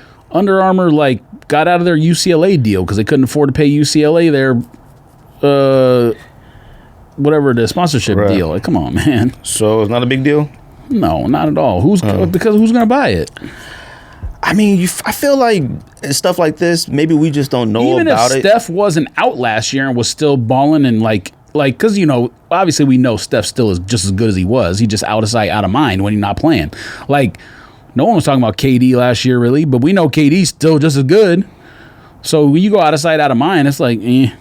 But even if he still was hot in the streets... No, that stuff ain't selling, fam. It wasn't selling when he was there. Well, that's the thing. Do we know that? That's because I feel the same way, but I was like, I don't know if it is or isn't. Well, I'm not talking about financial figures. We don't know that on Nike, but we know when a Nike sells out instantly versus when a Nike does not sell out instantly. Like, I don't know when a Curry does or doesn't. I would have no idea. I'm under the assumption it doesn't because I think it sucks. I know, but we see Currys on clearance everywhere all the time on Twitter or whatever else. Oh, see, I don't pay attention to anything like that. I don't never see nobody like retweet a Soul Links like, yo, the Currys are 40%. I've never seen them before ever. I didn't know Puma has as many sellouts on sneakers as they do until I went on Puma. Like, let me go ahead and go look at these real quick. I got 8 and a 12 left. But how long was it on the number one? How many pairs are they making? Number two, how long was it on the website? Was it on the website for 10 months and then it sold out? I wouldn't know if I went to UA site when they drop a Curry. I wouldn't know if it sold out. I have no idea. I've never been on UA site ever. Actually, I went on there one time to see if the Rock sneakers sold out, and all the Rock sneakers sold out. I have never like, yo, the Curry's dropped tonight. I've never looked to go see. The only shoe that I know that they made that absolutely was an instant sellout was Rocks. No, Rocks. ASAP Rocky. Oh, I forgot about that. What happened with that? I mean, the Rock shoe was irrelevant to me. That wasn't even something I was checking for. The only reason I knew about ASAP Rocky is because he's a musician, he's a rapper. I mean, look, I mean, I think it's kind of weird. Not weird, but like, I expect LeBron to have this when he's not playing. So like having a Curry, like, are you gonna have like athletes? Like, I don't understand their goal for it. First of all, calling it Curry brand, like Jordan brand, that's whack. Like, you gotta pick something better than that, man. You can't come off the jump, the Jordan brand, and call it Curry brand. I get it. 1, 2, if you're gonna, I feel like they should have had a lineup of athletes prior to even introducing this. You gotta have somebody. All these rookies, these young kids that come out now, you gotta throw in a bunch of them cats in it or something. I don't think I don't think they have any money. They got a Twitter page, fam. I saw it today, and they, like I said, they had to negotiate to get out of their UCLA deal because UCLA could sue them for breaking the deal. I don't understand it, fam. I think UA or Under Armour or whatever, them cats ain't got no money now. I don't understand how you could do it. 1, 2. It's like that, like you said. You got to become hot out on these streets when it comes to sneakers, period. You got to complete A before you jump to B, and them cats went all the way to Z. I mean, a Curry sneaker? Come on, man. Well, they were already making Curry sneakers. Yeah, but creating the brand, I don't think it's a far jump to go from what they were doing to what they're going to be doing. If you sign 10 guys to be Curry representatives, then you're going far. They got to get a designer in there, man. They got to get somebody. I still don't think anyone would care. I do want to try those hovers, though. I've heard those hovers are like the most comfortable shoe, even more comfortable than Ultra Boost or whatever. The only people I've seen them when they first came out, hovers were sold out everywhere, and now they're like half price and maybe more. So when they first came out because they made it cool, like in a box, and they had all this stuff, and Cam Newton was like doing some stuff and all that. I'm talking about somebody who doesn't exist anymore.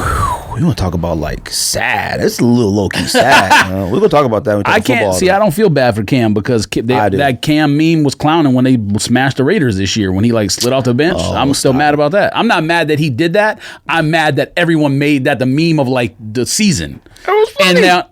Yes, it was funny, but now they're whack, so it's not as funny as it was that day. Like that day, they were like gonna go 2-1 or 3-1 or whatever their record was, and now they're like they haven't won a game since. So they won one game, and it was a game that didn't make any sense. They beat the Ravens. Let's talk about Adidas real quick because I did cop that Adidas Packer 4D, and you had sent the link, and when you sent it, I mean, I'm not even. That might have been the fastest I copped up in my life, like, which I didn't pay too much attention to. Which I don't know why that was the one. It was something about the blue, like the shoe looks nice. I mean, it's fire. So I was like, oh shoot! Like I'm talking immediately. I sold my Sakai's just for those. Like I was like, oh, Sakai's gone because those I gave him a shot. The Sakai 2 I tried, man. I really tried, and I think it was John. Shout out to John King. He was like, yeah, CNN. He posted like, oh, his cat up in Reeboks and Filas and stuff. But he talking about and look, you know what they are? I'm too short for those too. Like, it's one thing when you're short and the shoe is wide and the shoe is low. Okay, it can't be both. Like the shoe is high and low. The tongues. And the shoe is like this wide. I was like, nah, I can't wear these. Now, somebody 6 feet tall or bigger than me, oh, perfect for them. I tried. Even when you sent the link, I copped those, and then I was like, okay, let me go in the closet, try these on again. No, I had to sell them. So sold them joints, which is going to pay for those, which is perfect, and made a little bit more, it's like, I'm just high, all right? And now, here's the thing, like, I didn't realize. I told you, there was someone out there who had another pair for you, but it was an 8 or 8.5. Oh, that's right. This is the issue that I have with it. I didn't even realize after I copped. Them joints were $265. Okay. That's just way too high. 4Ds or the other or these 4Ds. Oh, I think you're talking about the other ones. Way too high. All right. For any sneaker, I don't care if it has 4D or not, that resembles or it's 50% Ultra Boost. Like, it's way too high. Now, like you said, we were throwing out 180, 220s for Ultra Boost, collab Ultra Boost. Like, it was nothing because it was just the hottest thing in the streets. Let me hold on real quick. So I bought Pharrell 4Ds this year. I bought Human Race Pharrells. I bought Ultra Boost Burgundies, Olives, Wolf Gray, ASU, 2 ASUs, Huskers. I bought Nebraskas. Oh no, Huskers and Nebraskas. I bought Miamis. You going through the list of just Adidas? Of what I bought Adidas this year. I bought Packer 4D. I bought Shelto Recon. And I bought some other ones, like low rival lows, like a few other ones. I bought the most Adidas ever this year, but all these Adidas I got for cheap. The issue with Adidas, and I think I'll talk about it with Bruce a while ago. He was talking about how whack Adidas is, and we were talking about how whack Adidas is too. Like, Adidas is whack, but Adidas isn't whack if you can get it for cheap. Like, we have no problem. You bought a Blue Jay, Jayhawks. The Kansas logo is not going on it. Of course, but it was $90. Like, we're like, oh, you passing on an Ultra Boost $90 that's fire is insane. Like, it just is. If every single Ultra Boost was around 110 to 120, 130, I think they'd have no problem selling out again. Those NASA 4Ds are super duper fire, but I think they're 280 or Which one is the one that's like brown? A brown, like 3 different 4D, but it's we shared the picture a long time ago, but it's like 3 different colors. It's split up, like the toe box is brown, then green, and then whatever. Oh, that's Society. I know it's a collab. Yeah, I saw that. Yeah, that what one is it? Whose is it? I can't remember. Social Status, maybe, or Social Society, somebody. Maybe Sneakers Politics. Adidas price point has to change. Like, it does. The Human Races that we got, and you got them too. Did you already sell them or take them back? What? The Pharrell HU. Oh, yeah. Those, but they didn't suck though, did they? They didn't suck though. No. But they were how much? The shoe was nice. How much did we pay for those? $240? Well, $220 is the price on. Too expensive. Pharrell. Those should be. Those, because it's a Pharrell, should be $180, and Ultra Boost should be $145. There's only 3,000 pairs on these. Of the, what is it? Social Status. Social Status 4D. Oh yeah, it's like 3,003. 20. Oh, 20. Look, I have no problem. Like, this is the most. I think I bought more Adidas now than when we were actually in that Ultra Boost era.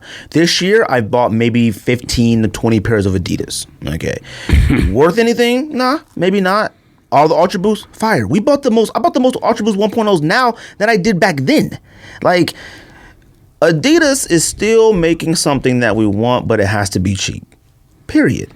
Those ones that I copped that I said the Prime Knit 2020s, me and you both think they're fire. 2020 on the song sucks because it's one of the worst years of all time. But I wasn't going to pay $150, $180 for those. $70? Yo, I might go back and cop the red ones. I cop the black ones. Like, my whole point is that, like I said, people have been talking about Adidas with, if Adidas is cheap, we'll still cop it. I would. Like, 100%. Like, not without a doubt. And I haven't worn any of them yet, except the ASU one that I wore those for 4D.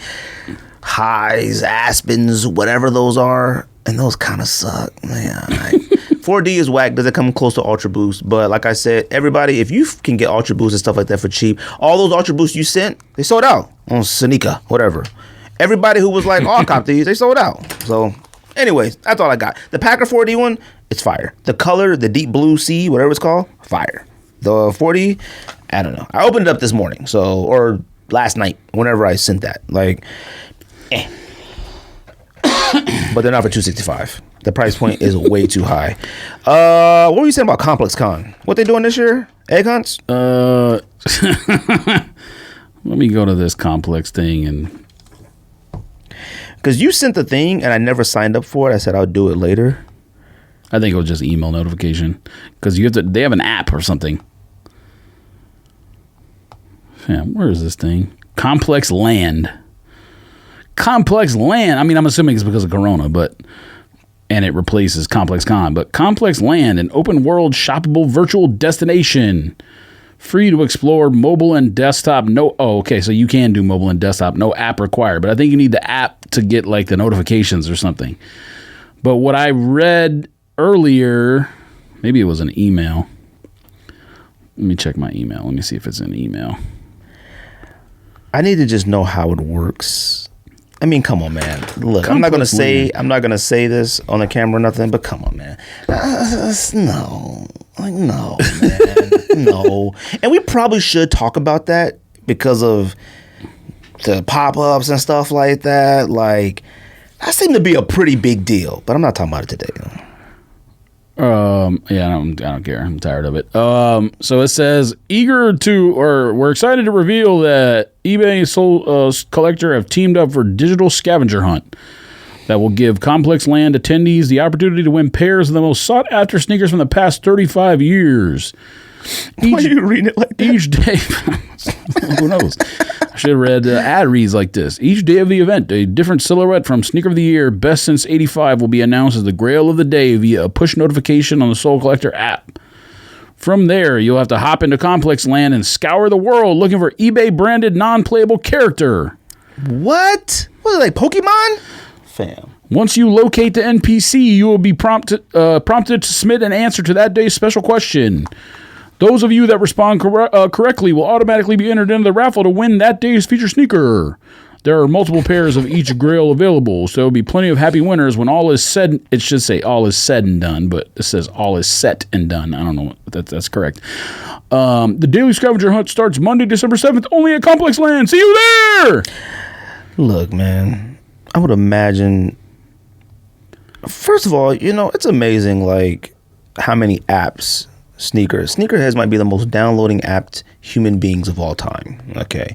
I gotta download a Complex Con app now. We already got Finish Line app. We got Foot Locker app. We got Sneakers app. We got Adidas Confirmed. We got Adidas app. We got GOAT. We got StockX. We got Kith. We got Stadium Goods app. We got Supreme app.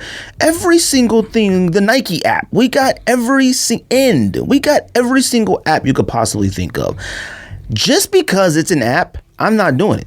I don't feel like it. Like, I don't feel like dealing with something that I feel like Complex Con and Complex isn't specialized enough in to service as many humans as going to try this. They can't even keep in order. If you buy the VIP pass to go to the actual event, they can't even keep that in order. If you think I'm gonna have the opportunity to buy on that, like, well, but it's not even buying; it's winning. Oh, like it's a raffle to win. Well, you may have to pay for it, but it's. I thought you meant like half, like old school. But it's not a release where if you like, it's not like Sneakers app where you like scratch the thing off and if you fast enough you can win. No, fam, you find the thing to enter a raffle. No. You telling me I got to do all that work just to enter a raffle to give you my money? No, thank you. People, they try to be too innovative and try to be too cool. Like, I don't got time for stuff like that. No. Like, that's just too much work. Man. Now, I'm interested to hear anybody who does it. I'm sure you're going to do it. I'm not. Oh, I'm not doing it. Oh, come on. You have to do that. You're a high-beams reseller. Huh? Some of the most highest resale stuff available for that. You want me to go on a virtual world and find an NPC and enter a raffle? That's what you want me to do? I mean, you do way more than I'm willing to do. Such as? Flex app on Foot Locker, whatever it's called, FXL. Yeah, and I can sit here and do that from the comfort of my home in 2 seconds. I don't know what you do. Look, that's the same thing with this Complex app. It'll take you about a week and a half, run through the city. A week and a half. Whatever they're doing. I don't know who's going to do it. I know nothing about it. It's not even something that's a popular topic. Do it. Yeah, of course. I mean, when is it? Said it opens December 7th. Oh, shoot. So that's not like a few days. It's not picking up much traction. Monday. I haven't seen nothing on it besides when you sent it. None of it. Maybe that means I'm the only one who got it. All I see is constant like tweets and nonsense about what's releasing Jordan Holiday sneakers of the year from Complex. I haven't seen one Complex tweet about Complex Con app search hunt whatever. Do we even know what they type can send all the shoes to me if they want? Yeah, but like, do we even know like what is going to be the hottest thing? Every single Complex Con, we know what's going to like limit it to them, like the Ghostface Killer A6, the Travis Air Force Ones. Like there were specific sneakers that are the benefit of going there. Do you know what anything's coming out? It says Grails from the past 35 years. What? Is that why people were talking about Yeezy 2s maybe? I guess so. Was that sneaker of the year? It said the sneaker of the year from the past 35 years, which I mean, people call Yeezy 2 sneaker of the year now. Look, I'm not doing it. I mean, I hope you do it because I want to hear about it and we need the content. Obviously, you want me to do the work. No, I'm not. Do the work. You can have Cortez do it. Or Oscar. What are you talking about? Man, please. I can't keep Oscar awake and Cortez is chasing Galactica and Fantasy Galactus and this Fortnite. Is the whole same thing. It's virtual worlds. They could chase Galactus inside Sneakerland. Now, if they put Candyland, they made something, a free video game or something, PS5, all right, maybe. Right. That would be kind of dope if you could walk around a virtual sneaker con and then go stand in line and cop. Imagine standing in a virtual line and you see everybody in line. You're like, this, fam, what you doing? Guess what? That's what happens when you hit Sneakers app. That would be tight. You technically are in a virtual line. Just because you can't see yourself in line. Yes, you could shuck and jive and chop it up at the virtual sneaker line. Imagine it being like a Sims, lies, a sneakerhead Sims, and you get to choose your option. Do you want to tell a bunch of lies in a line? You want to tell some lies? God, but they can slap you up though if you catch you. Yeah, you want to start a scrap, get kicked out. Do you want to start a rumor that they're selling B grades? Grinch Kobe 6. It got where's all this information coming from? How do people getting these pairs? Well, so it was supposed to come out early January, but now it's coming out Christmas Eve. So that's why everybody's getting early January next year. I thought you meant like this year. I was like, I didn't hear that. It's supposed to come out next year, but now it got moved to Christmas Eve last week or on Sunday, whenever it was. It makes sense. It's the Grinch. I mean, so, I've been talking about with, a bunch of text message threads or whatever, and like everybody is like in that mindset of like the have to must pair. And we both lost on Bruce Lee's, right? You didn't get any Bruce Lee's, right? No. So you don't. It's not the must pair of the year to me anymore. Not maybe of the year, but I think it was at some point. But the more that I see pictures of it, the more I'm like, listen, I'm not going to sit on here and disrespect the Grinch because Grinch is the best Kobe shoe of all time. But the more I see it, I'm just like, there are other shoes from this year that I would rather have over that. It's not. Yeah, of course. Like there were shoes that I like. Not rather have. Fiended for harder than. Well, no. See, that's where we are right now. Like, and that's where the majority of people that we probably talk to right now. Like, it's not about wearing it.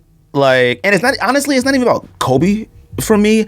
I feel like it's a must-have because we do hold it in such high regard. Well, for me, Kobe's passing has nothing to do with Grinch shoe. I would have tried for Grinch shoe even if he hadn't passed. I mean, yeah. Like, I mean, that's my thing is that like.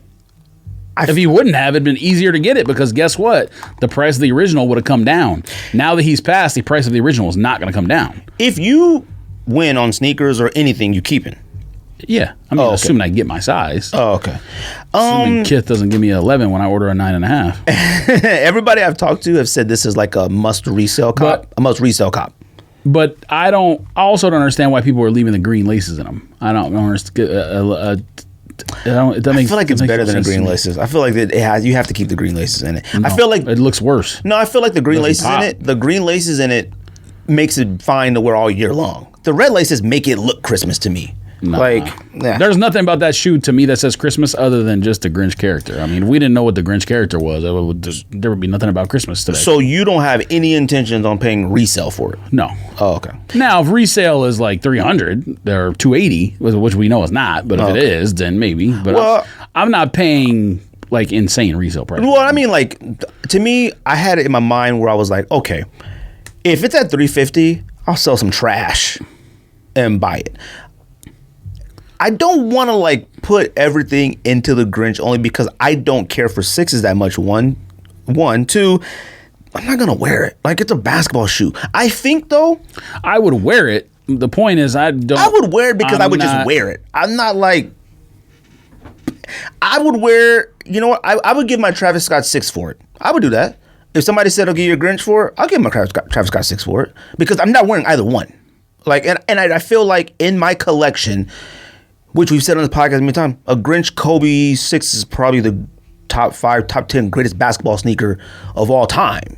So, like, I feel like I'd rather have that in my closet not wearing than a Travis Scott 6 in the closet I'm not wearing. Like, it's a Kobe still, and it's a Grinch, and it's the greatest, one of the greatest colorways of all time, the greatest Christmas sneaker of all time, one of the greatest colorways of all time, one of the greatest themes of all time, one of the greatest basketball players of all time. Having a Travis Scott concert. Oh yeah, we got to talk about that too. By the way, what? Well, you finish your point and then I'll go. What's my point? I'm gonna flame everybody. You know? I feel like if I'm not gonna wear something, I might as well not wear something. Have something in my closet that means way more than like something that Travis Scott 6 is strictly hype shoe. All you got to do is look at Skate's outfit grid, fam. You can learn how to wear it. Well, his skate. You got the most olive pants of all time. Yes. You know what's funny is we all actually have a lot of olive pants. I have 0 olive pants. What? Yep. You know how many pair of olive pants I got? And I was like, dang, I didn't realize I had this many olive pants. I got 0. Yeah, that's my thing. I feel like, you know what? If somebody said, hey, I got one. And I'm not saying I have anything against olive pants. Olive pants are obviously an aesthetic. In 2020, that's hot. Oh, and no. I know how to wear Travis Scotts. I just don't care to. Like, I don't care to wear Travis Scott. So it's like, you know what? These are sitting here. When did Travis Scott 6s come out? Last year? Year before? They've been in my closet. I wore them one time to Fry's. 2019, because it was in the draft. No one drafted it. Oh, yeah, that's right. I NDS'd in the Fry's grocery store. Okay. So, like, I have no intentions on wearing them. I have no intentions on wearing a Kobe 6. So that I might as well own that in the closet than a Travis Scott 6, whatever. Like, to me, a Grinch 6 is better than a Travis Scott 6. That's crazy. Like, a Travis Scott 6. What? Complex retweeted that ad of Randy Moss, which I forgot that ad even existed. I saw that today. Fam, Randy Moss is one of the greatest athletes of all time, and you could argue the greatest wide receiver of all time. And he's on here holding this Travis Scott 6. Get this out of here. An actual Jordan Brand athlete holding. I remember when the ad came out. Once I saw it, I was like... Didn't he have a fishing pole? He had a fishing pole, a tackle box, a vest. He was Cabela's out. Like, goofy, like REI. Well, that's good. I thought you would have paid you said you would have paid a high amount, like $600 for that pack. That's 2 shoes. I said if it went under 1,000, I would consider buying a size 12 under 1,000. But then... now it's at like 700 and you were like, that's high. So I was like, what? I don't think that pack is that fire. Like, it's not. It is to me. I'd pay that for, I would pay that for the yellow Bruce Lee and the alternative Bruce Lee. They're both cheaper than that. So I mean, yeah, but I'm saying like, if that, I'd pay that. I think Bruce Lee's are like $280 right now, maybe less. Bruce Lee's a whack. You have Bruce Lee's on right now. Alternative. Bruce Lee is way better than Yellow. Not even a question. I said that last time you said I was crazy. No, it's not. Yeah, you are crazy. No, it's not. But I mean, you're not crazy for that. You're just crazy in general. And everyone knows you're crazy. So no, I'm very passionate. Fam, that was funny. I don't know who posted that, but homeboy says Sneakers A. Smith and Air Max Kellerman. That was funny. What I'm surprised about is that's the first person to think of that. Damn, it's 207. How many episodes in? Now, people have said episodes? People have said, like, you know, it's like First Take, and people have said stuff like that. To Skip Bayless or whatever. Sneakers A. Smith and Air Max Kellerman is some like actual like Neil Brenner type writing, like comedic writing. That was funny. I wish I can't remember his name. What were you about to say? You said you were about to say something about Flaming. Oh, well, I mean, you're the one who gets to pick and choose all the video clips, so you always pick stuff that makes you look good and me look bad. How is that? Fam. The one of Kobe or whatever it was recently where people were like in the comments about, you know, I didn't even post that clip. Everybody's mad about whatever. Everybody's mad about me saying Kobe is like thinking I said Kobe's not a top 10 player of all time or whatever just because Kobe doesn't belong in the group with LeBron and Jordan. So number one, I'm not disrespecting Kobe. You guys are fans. Fan is short for the word fanatic. You're supposed to be biased about your players. If you're a Kobe fan, you're going to be biased. Say that though. Say what? You did say he's not a top 10 player. You said no. You said he's not. I said based on the statistics, he's not a top 10 player. That's different. Way different. Than what? Than saying I think he's not a top 10 player. That's way different. Statistics are unbiased. A personal opinion is biased. They're two completely different things. He can be in my top 10 of all time, but not be in statistical top 10. Okay, now you can make the same... That's what I said. Just because someone took it a different way doesn't mean that's not what I said. Now, that's fine, but I did the same thing, not on the same level, but I did the same thing about UNC Jordan 1 Low and a Turbo High. Turbo High is a sneakers Turbo don't Green. have statistics. I'm just saying. Sneakers don't have statistics. No, but one shoe is better than the other. No, it's not. Yes, it is. That's personal opinion. There's no data to back that up like there's data to back up sports analysis. There's not a data, but there is checkpoints of reasonings why. The quality on a Turbo 1 is dramatically better than the low SB Jordan. That is one of the most important qualities of a sneaker. Period. And the color is fire. They're not that far off from each other. So don't do that. This is a better sneaker, but this is my personal favorite. Kobe statistically isn't a top 10 player, but to you, he's a top 10 player. That's okay. The analogy makes no sense because there's no data to back up a shoe. There is in sneaker community, there are levels we rate sneakers on what we look for and what we think. No. So don't do that. No. Fine. And I didn't post that clip about the Kobe. Yeah, you did. No, I didn't. Everyone was on there commenting about it. Why would they comment about it? Because everybody listens to the podcast. No, they don't. They watch them little clips. Go look for it. I get upset. I didn't post anything about that. Anyways, I'm not arguing. I'm not mad about that, fam. What I'm here to say is, if you look at statistics, this is to the Kobe fanatics who think I'm insane for some reason. If you look at statistics based on efficiency as it pertains to winning, Chris Paul is a higher rated player all time than Kobe Bryant. I said this probably on like episode 5 or 10 or way back in the very beginning. We didn't have the same listener base then. Obviously, there's more people now, more younger people now. If you're a Kobe fan, Kobe fanatic, you're supposed to be irrational and biased because it's your player. So if that hits you and you were like, oh, that hit me here, you're crazy, you're Sneaker A. Bayless or whatever names are, you're Skip Bayless or whatever they try to call me, fam. Those people on that show are giving you hot takes based on personal opinion. I'm telling you based on statistical fact. This is data-based. This has nothing to do with a personal opinion.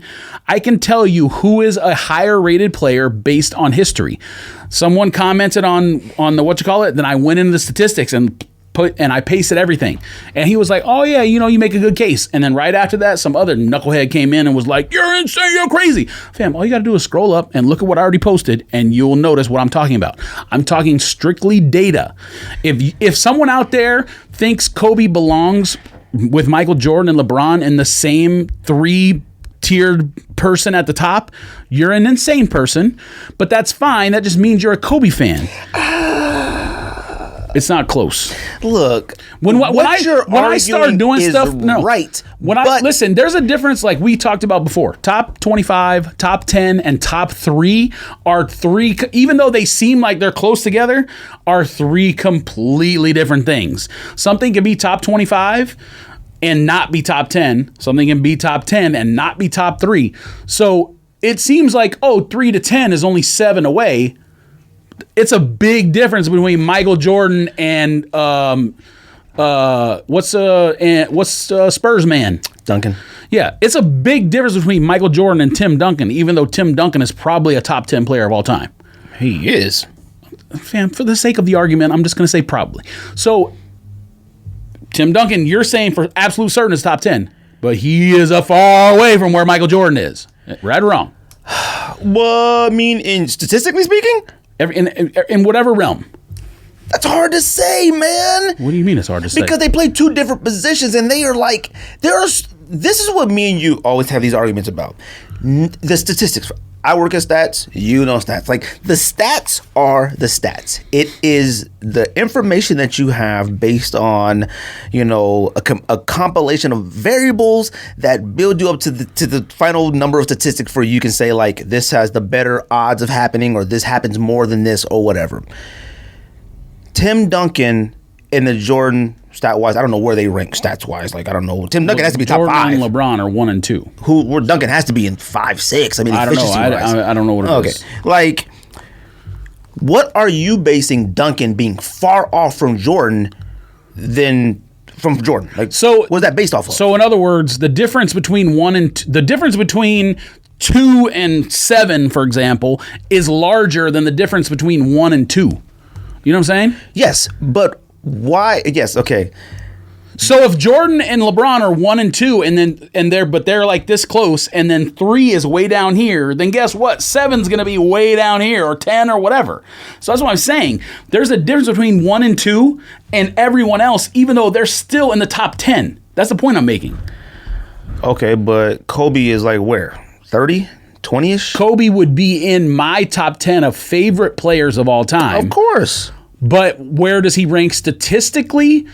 I think he was like 29th or something like that. In one metric, he was like 59th. And we should look. I wanted to look this up too. And Chris Paul is in either the top 10 or top 15. I don't remember. Now, see, Chris Paul being and what is he at? Chris Paul was in the top 10 or 15. Okay. Now, how many players, because last time we looked at this, I remember one time we were talking about this at lunch. Last time we looked at this, I looked at to see how many of those in the top 10 based off efficiency or whatever you were talking about had championships. There's different efficiency statistics, obviously, but you can compile them. And when you see that LeBron and Jordan are like 1 and 2 in a bunch of them and maybe like kind of outside the top 2 in one other one, you can surmise they're probably 1 and 2. But when you see Kobe is like, maybe Kobe's like 12 and 1, but he's 69 or 59 in the other one, that's much different than being like 1 and 2 in most of them and like number 4 or 5 or 6 or in the last one that you look at. Sometimes, that's my point. Sometimes when people describe stats, like I always look at stats like what happened. Then you come to this statistical like finitude, whatever. When it comes to just like the city of Phoenix. City of Phoenix, when it comes to aggravated assaults, is, I'm talking extremely high. Okay. I'm talking, we're at the worst we've ever been. Okay. When it comes to aggravated assaults. Yeah, I mean, we got pandemic, so people are home and. Right. Now, that doesn't relay clearly to just the general public when they see stuff like that. They think, which is, I don't describe this without saying too much, but like they think like, oh my God, I go outside, am I going to get beat up? Am I going to get something? I would probably say everyone's scaremongered by the news. I would say 65% of those is family and home. It's domestic stuff like that. But you wouldn't know that looking at the stats. Well, it's not a sexy way to present the news. That's why. It's not, but all those news channels are businesses. We've talked about this before. So they're presenting the news to keep you coming back. But it's still a federal reported thing. It's unified. So that puts Phoenix in a category of like one of the top. My point is when they're reporting stuff like that, they're not going to say, "Oh, these are all domestic incidents." No, they're going to say like, "Crime is up." You're right, so but see, that's how it should be looked when you talk about stats with sports players. But you're asking people to be rational.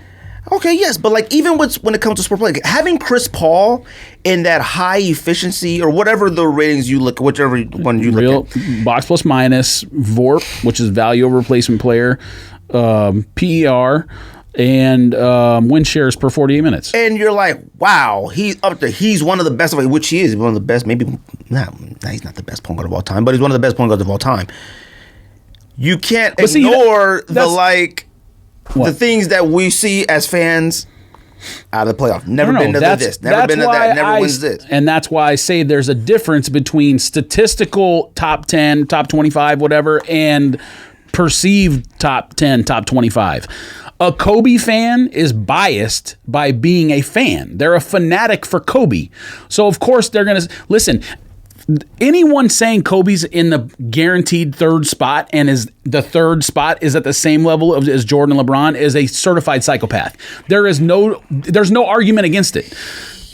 Even the championship argument doesn't hold weight because now LeBron has 4 and Jordan has 6. So saying Kobe had 5, which is the reason to put him 3, does not hold weight. Yeah, but Kobe had 5 of 6 appearances? LeBron has 4 of 9? 10 appearances? I don't know what the totals are. It's something like that. I think Kobe's only lost 1 against the Celtics. He also had some of the best rosters of all time. So that's why these numbers measure an individual's impact at winning. So if he's on a lesser team, that if he doesn't have Shaq and some of the other players they have, guess what? They're not even coming close to winning a championship.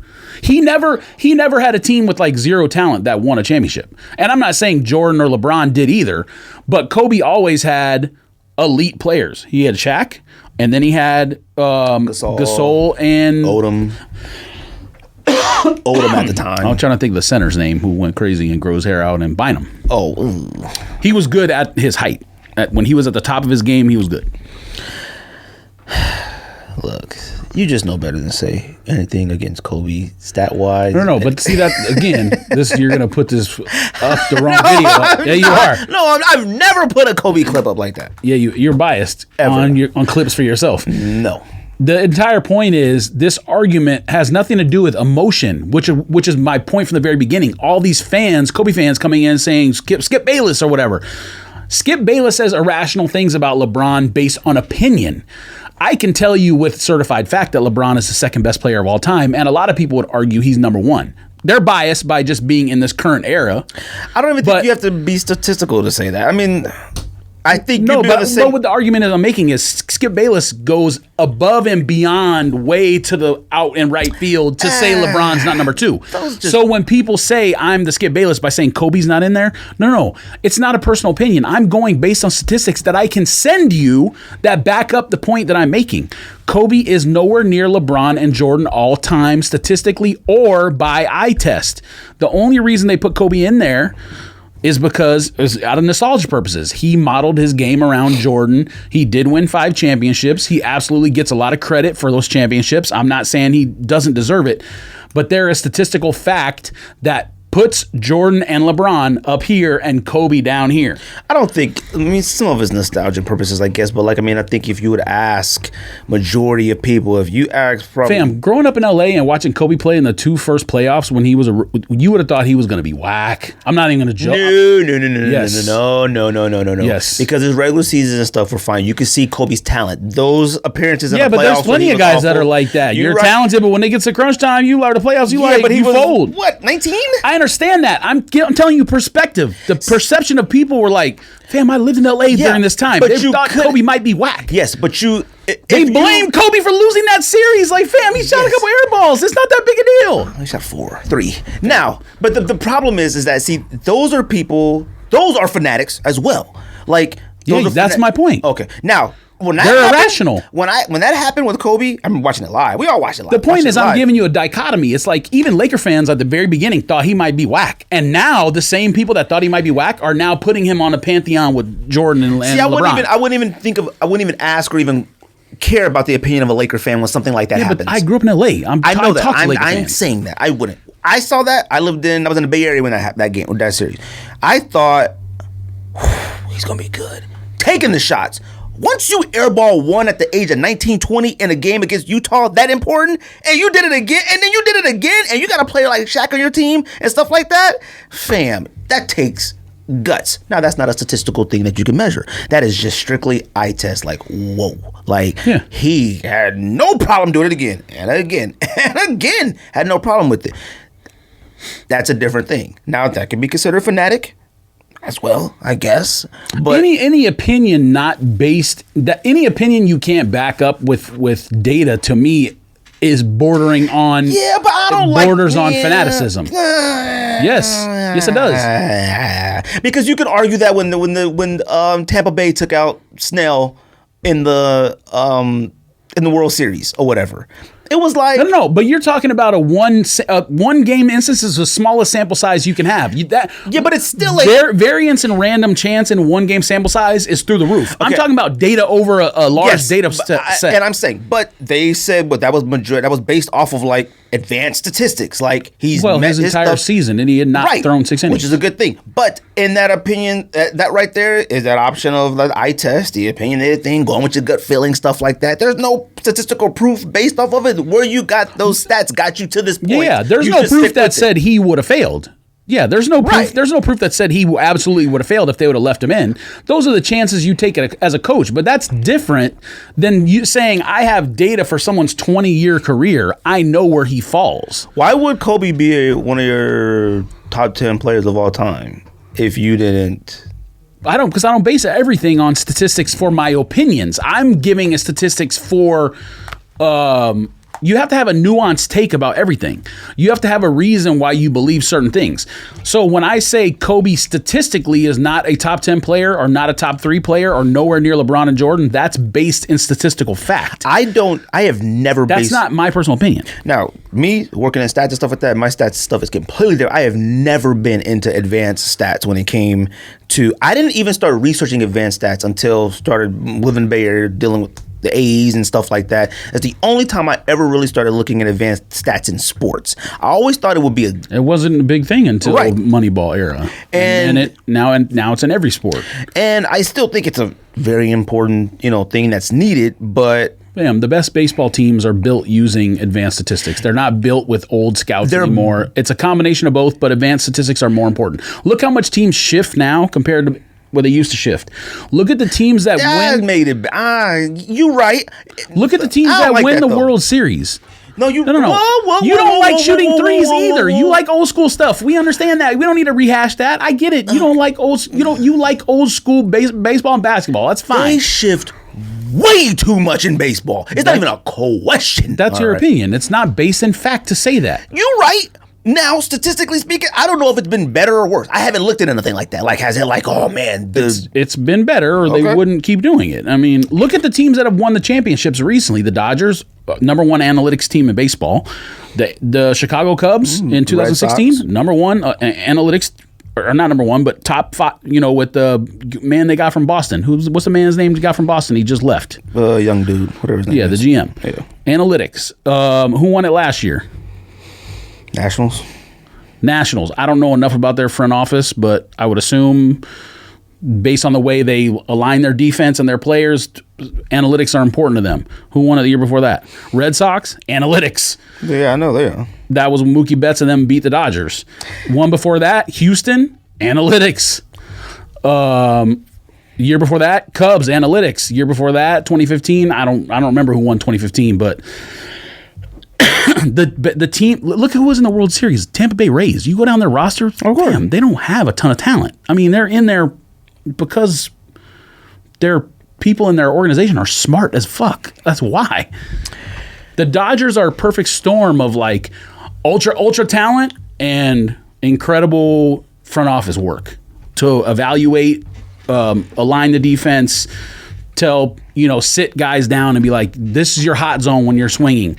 This is what your pitches look like when you do pitch tunneling.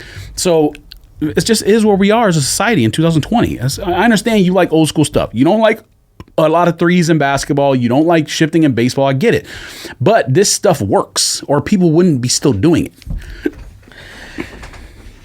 I like a perfect mix of it. Listen, if Kobe played in Steph Curry's era instead of in Kobe's era, maybe all his efficiency numbers would have been higher. But the argument against that is, look, when Jordan played, he never really shot great from three, but he knew I don't need to shoot a ton of threes to be good. Now, the era was different, but he still was top of the game in efficiency. Close to LeBron. LeBron and him are 1 and 2 in some order on every stat list, just about. LeBron plays in a three-point era. Jordan didn't. So, well, hopefully that. Maybe Kobe would have worked on his three-point jumper a lot more if he played in Curry's era than in his own era. Who knows? He played half his career in a time where threes was like a luxury play, not like a half your shots for your team. Nowadays, teams are shooting like 43, 53s a game. That's half their shots. Or shooting more, okay? It is awful, all right? No, and I don't even see, and is that supposed to be more efficient? Or is that like some good stuff? I don't. If they're open shots, yeah. The best shot in basketball is open corner three. And that's based in data. That's based in make percentage times what that shot is worth. It ruins the game, though. No, well, that's your opinion. It doesn't ruin the game. I understand why you're saying that, but I don't want. Listen, the definition. My favorite thing is when I don't love pick and roll. I'll tell you that. I'll be the first person to admit I don't love pick and roll. But when someone splits a pick and roll and the man helps and they pitch it to the corner three or they give it to the roll man for a dunk, I love that. That's perfect offense to me. Well, yeah, I mean, that's what you should do. That's what you should. You have an open man for the help. That's when, yeah. So, but then why do you hate it? I don't, no. We're talking about two different things here. You're talking about. I don't love ISO post-up game, where you just throw it to Shaq 50 times a game. But that's the system you're talking about liking. See, what you're talking about is the basketball, to me, that right there is the basketball that we grew up on. I'm doing this first, but you know what? Hey, they helped. They blocked it. Get out there, shoot a three. Paxson, B.J. Armstrong, all them cats. John Stockton, Hornacek, all them cats. Vernon Maxwell, all them in the corner. Whomever shooting that three, man, going for the two. Boom, didn't make it. Yeah, but now you got P.J. Tucker leading the league in corner attempts. That's what you don't want. I don't want. You just go to the floor. Fam, cats right now are shooting fast break 3-pointers. They're not even a layup isn't even up for consideration, okay? The mid-range jump shot is so coveted if you're now. Complain about something, you complain about mid-range. It's so coveted now because nobody does it. When you're really good at the mid-range jump shot, it's whoa, he can do it all. Watching people go up and down. Yeah, but see the problem. And then you know what the problem is too? We used to watch basketball when there were teams that were better at threes. This team can shoot the three. This isn't really a three-point shooting team. It doesn't matter if the team now. You have to have shooters. You can win. No. You can pick the greatest three-point team in the NBA right now and the worst, and they both will shoot almost the exact same amount of threes in a game. Literally. They both will. Probably, but that's because you need shooters to win. That is awful basketball. No. If you know. No, it's not. But that's your statistics. If your statistics show we are the worst at three-point and you still take about 46 a game, what is the point? That is what I hate. At that point, you're just talking about a whack team. But they're not. Listen, if let's say the Knicks and let's just use Golden State when they're in their heyday 2 years ago. KD, everyone's healthy. If the Knicks are playing Golden State, how else are the Knicks supposed to compete with that if they don't also shoot threes? Even if they shoot them bad. How are you supposed to beat a team getting layups and shooting mid range? That's the love of basketball. That's one of the best parts about basketball is staying in the game. You can't stay in the game if you're trying to do something you can't do. I can't keep up with you if I'm bad at it. You shoot a three, fam, I can make a layup. I just gotta stay in the game. I get it. And what I'm asking you is, how do you stay in the game if you're disadvantaged by a point on every bucket? Okay, you're gonna have to get to the free throw line double the amount of times the other team gets to the free throw line. You're 100% right. I may not, if that keeps going back and forth, 3, 2, 3, I'm not gonna win the game. Now, at some point, I have to make the three. I have to make some threes here and there. I can't go back and forth. If I am good at this and you're better at this, I gotta stick to my strengths and do this. Being blown out because they made 27 of their 43s, and then I made 6 of my 43s. That's whack. That's bad basketball to me. If I can stay in the game with what I'm statistically good at, if we're efficient in the key, in the mid-range, and we're good at that, but I just keep shooting the three because Curry keeps shooting it and Clay keeps shooting it. Well, I got to run down and shoot one. I got to run. Harden keeps shooting. I got to shoot it. That's whack basketball. I mean, you're simplifying the game. If you have an open shot, shoot it. If you don't have an open shot, don't shoot it. It's pretty simple. I mean, basketball, open shot. I mean, they shoot fadeaway threes now. And they shoot half-court threes now. Dame is and Curry is, yeah. I hate that. I hate. What's his name? LaMelo Ball. I will do a bunch of research on him. Fam, what did he shoot? 20% from threes. Yeah, but he won't. Now he won't do that. Insane shots. We'll see, fam. Because it's not allowed. Lonzo, do you see Lonzo out there doing all the stuff he was in college? No, because he sucks. That's a different thing. You go to the bench, buddy. I think that's a different problem. I don't think it's his skill level. I think that's just what mentally. Do you mean? I think it's a mental issue. Like what though? I don't know. I think it's like not as bad as Fultz, how he started out, but it's something with Lonzo. It's not the skill. Lonzo had the skill. He had the skill in college. He was, and you know what? I thought at UCLA, I thought he was better than I thought he wasn't as good as everybody thought he was. And I watched a lot more highlights and a lot more stuff about him. I was like, oh, he's pretty good. He's really smart. He doesn't even have the smarts anymore. He doesn't even have the smarts anymore. Well, I don't know. I didn't watch enough Pelicans games. You can be great and efficient. I just know he doesn't play. I mean, I know that much. He doesn't put up numbers. He doesn't play. He doesn't shoot free throws well. He doesn't shoot threes well. He doesn't do anything. What time is it? God damn, we still got to do football picks and other stuff. We started late. UNC Cement Fours, you copping those? I don't even know if I've seen them. What? The UNC Color Cement Fours. Somebody asked me to talk about them. They said they wanted to know what George thought about them because George is a Jordan 4 guy. It's like a Carolina Blue Cement 4. The white is... Oh, okay. I think I know what you're talking about. It looks kind of like the P. Yeah, somebody was like, yo, I don't know what George thinks about that.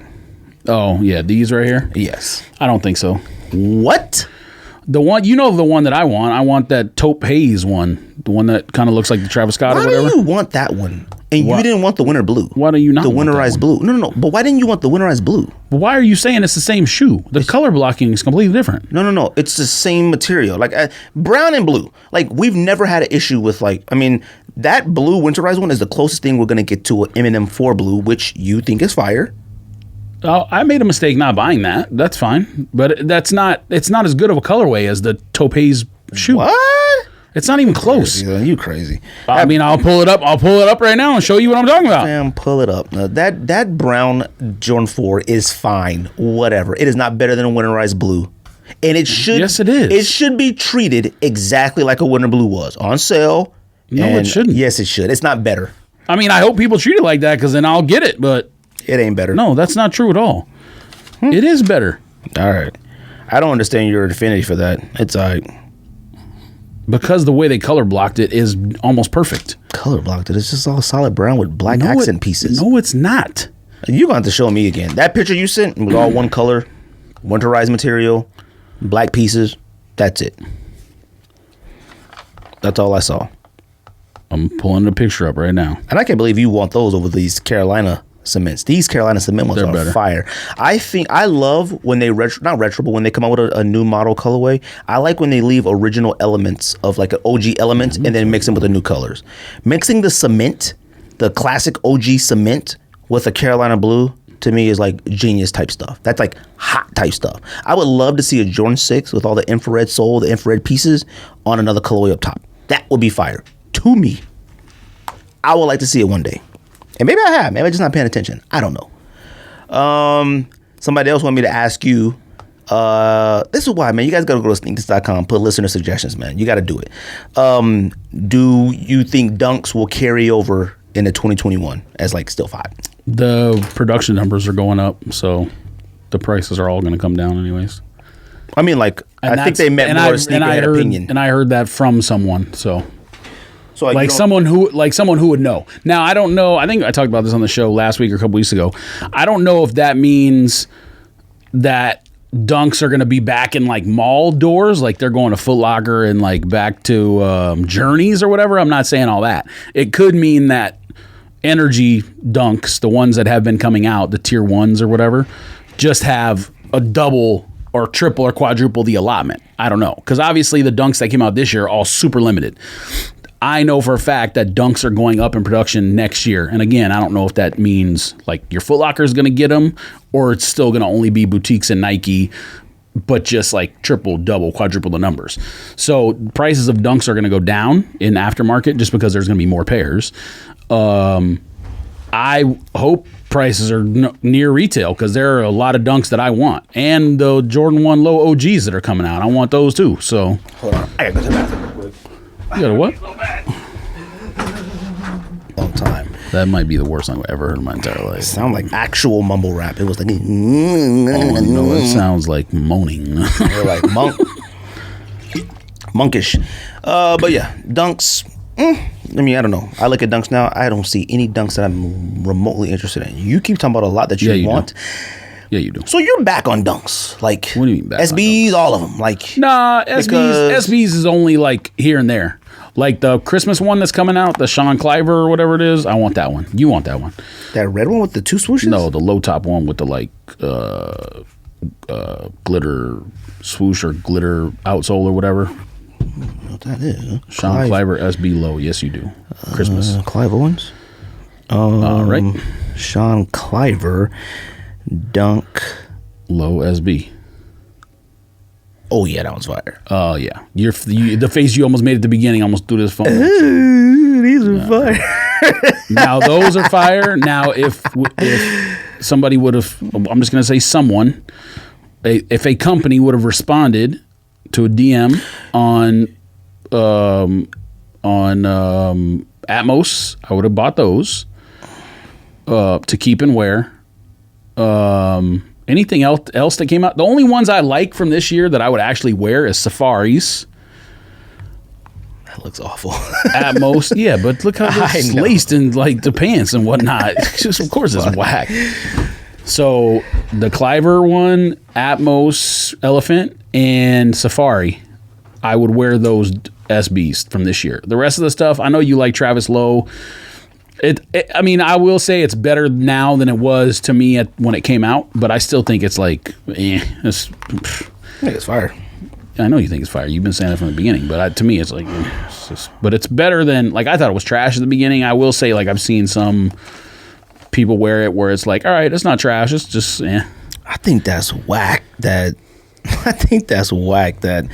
the possibility of, like you said, the production numbers going up on the Dunks, that it could turn whack to us again. Like, the community. I don't think so. You don't think? Oh, to the overall people, yeah, but I hope prices go down because that means it's easier for me. I think I'm glad Dunk came back. Things obviously go in cycles, but just think about it in your head. When are you not going to want to wear a Dunk or Jordan 1 Low? I mean, Jordan 1 Low cycle is never going out, in my opinion. Not for us. Like, but I think I'm glad Dunks did come back this time because I think it'll solidify it. I mean, it's already been a staple, but like, it should have never left in the first place. Pam, I'm going home and putting my new laces I just got from Black Friday sale in my Dunks. You love lace copping now. Right. You just talking about pickups, the laces. Huh? Yeah, I should have. $60 worth of laces for $30. What else did somebody? I mean, I don't know if about? It's 60 worth of laces. That's just what they charge, but they were 50%. I think we can do. I mean, we can do an NFL pick for tomorrow night because that game hasn't been played yet. Well, let's talk NFL. We're gonna do our picks, and we could talk. What NFL else happened when we were gone? NBA draft. We talked about that, didn't we? I don't think so. We did. Yeah. Oh, yeah, we did. We talked about it a lot. It hadn't happened yet. Yeah, but we talked about the top picks and all that. I mean, they're whack, yeah. But we can talk about where the players ended up. Golden State made the biggest mistake of their lives. Well, they won 3 championships recently, so I don't care. But I don't know. That's so up in the air. Like, I mean, there is nothing based. Like, there's nothing that like I can look and say he didn't play enough in Memphis, and he just doesn't. No, but it's everything. It's EYBL, Memphis, everything. Why people think he's an elite prospect, I don't. An elite NBA prospect. I think I'm just more surprised that somebody his size. They're like really. I just feel like I haven't seen that in a long time. Where they saw like a big man like him, like and was like, oh, like the potential, like.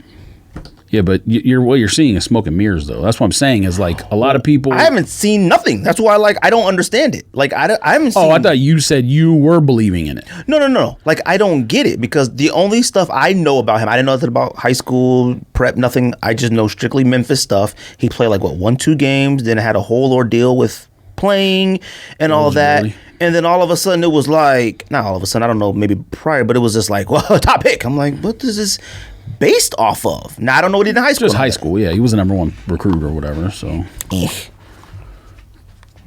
Look, I don't know if it's a bad choice. I don't know if it's not. Because, I mean, he's a rookie, and the one thing... I hope they all succeed. I mean, I'm not rooting against anyone. It's a bad pick. He's whack. He could have picked Okongwu, and to me, if everyone... Now, Clay's out, so it doesn't matter, but had they picked Okongwu, I think they would have been in a discussion for championship next season. It would have been like them and Lakers in Western Conference Finals. How good do you think Greg Anthony's son is? Because I think he's really good. Overrated. Really? Yeah. He was bad at North Carolina. Like, bad. Like, awful bad. He had a lot of bad games. Again, this is based on statistics. He had a lot of great games and he had a lot of bad games. But he had to be the number one option of scoring. Like, they had no offense. He was the offense. I mean, all these kids picked in the first round pretty much were. Wiseman was when in his games at Memphis. The kid in North Carolina was Anthony's son. The kid from Georgia who went number one overall was their number one option. I mean, they all are. Only one who wasn't was LaMelo, and that's just because he was playing with grown men in Australia. This was definitely the first time where, like, typically, like, I mean, I don't watch as much college basketball as I used to, but, like, I feel like even news-wise, I know who's hot in college and who's good, and obviously we didn't have March Madness this year where you, like, really get to pay attention to, like, people you haven't watched all year. March Madness is, like... Sam, March Madness might be, besides the most exciting time in sports, it might be the most important thing in sports to me. Like, there are so many people. You mean just the excitement of the tournament or saying? Well, no, I'm saying, like, the excitement of March Madness is, like, within itself probably the number one most exciting thing in sports still to me is March Madness. But usually in that block of time that we're so excited and watching it is when we get to see World Cup. But you know what I mean. I mean, like, I looked at this draft and I said, you know what? March Madness might be one of the most important things in sports because I didn't know any of these cats, like how good they were, how they were under pressure. You're saying for a casual fan. Yeah, and for like drafting. I think for NBA teams, NBA teams already know the majority. Listen, there are a lot of players drafted based off of what took place in what? It helps with the evaluation to see a young guy, how he's going to handle it in that situation. I wouldn't say there's based a lot on that tournament. There is, it's factored in, yes, but a lot of the equation, no. I feel like D Wade is one you can argue with that. Had a phenomenal tournament. Yeah, maybe to go 4 or 5 or whatever, but he's still a first round pick, even if he doesn't do that. That's what I'm saying is like maybe you go higher than you would. Maybe I am speaking just from casual fan because I didn't know any of these cats. Like, I mean, I knew some of them. Like, I knew a good amount, but like, I didn't know enough to be like, oh, he's good. Oh, I definitely follow stuff closer than 99% or 95% or whatever number you want to do of sports fans. There's no doubt about it. I know kids who they are in high school. Like, all the kids going to USC next year, I know all of them. I know the top recruits. This is in football. I know the kids that they still want. I know the kids. This is probably the first year Arizona basketball recruiting that I didn't follow super close. So they have 3 commitments right now, and they're all highly rated, but I don't know anything about them because it's kind of like I knew Arizona was going to get hit by the NCAA, so it's kind of like eh. And plus, Sean Miller kind of changed his strategy where he's now getting like a lot of Euro kids. But I'd follow sports in general closely than most people do. So like that's why I have strong opinions about the draft. Like the thing, what I wanted to mention was when you talk about advanced statistics, like it's used so much more for the NBA draft these days than it is for a lot of sports. Like in baseball, I'm sure it's probably used, but we don't know a lot about the baseball draft because it's different. They can't trade draft picks. The draft's not on TV. Or if it is, it's on like MLB Network and no one cares, no one watches it. But with the NBA draft and the NFL draft, they're like big productions that everyone knows the players. Everyone's like, oh, he should go here and he should go there. Whereas like baseball and hockey, we don't, it's like no one cares about the draft. No one watches. Maybe you know who the top 5 players are, but that's it. But in the NBA, things are used so much differently now than they used to, where like steal percentage, block percentage, true shooting percentage, things like that are evaluated on players. And if you notice a guy falls in like the 50th percentile of something, but everyone thought he was a top recruit in high school, and then there's a guy comes out of nowhere and he's in the 99th percentile, those are things that are going to tell you they're going to have success at the next level. How many people fall out of like they're the top recruits in high school and then they're just whack in college? I think in basketball it happens less frequently than it does in football. In football it happens all the time. I mean, guys are, top 10 or whatever and they get to college and they're whack, and because football is just it's the hardest work. Yeah, it's like the physical demands are way different. In basketball, I kind of feel like it's rare where you're like a top 1, 2, 3 guy and you don't immediately go to the draft the next year and you're a top 10 pick or 5 pick. I mean, NBA draft from this year, the top 3 high school players or whatever were the kid from Georgia, Wiseman, and all freshmen, right? Yeah. So the kid from Georgia went 1, and he was either 1 or 2 or 3 or whatever based on whatever service you look at for high school recruiting. Wiseman was in the top whatever, and he went 2 in the draft. And then who else was Melo? Well, he was. They don't rate him anymore when they play outside the U.S. But here, let me look at we'll just go on here real quick. I just looked at it like all of them are mysteries to me, like every single one, and. Like I was. So on 24/7 Sports, which is what Scout used to be on their rankings, Wiseman's 1, Anthony Edwards is 2, Isaiah Stewart is 3, Cole Anthony's 4, RJ Hampton's 5. All those dudes went in the first round. So who's RJ Hampton? That's the one who went and played in Australia with Melo. He's from Texas. Was that the? Oh. He got drafted in the first round. I don't remember what team he went to, but he played in Australia League with Melo. He went from high school to Australia. No. Oh, okay. He's from Texas. He went from high school here. Instead of playing in college, he went to Australia to play with Melo. Okay. Like, not on the same team. They played each other. I remember like one Australian kid getting drafted.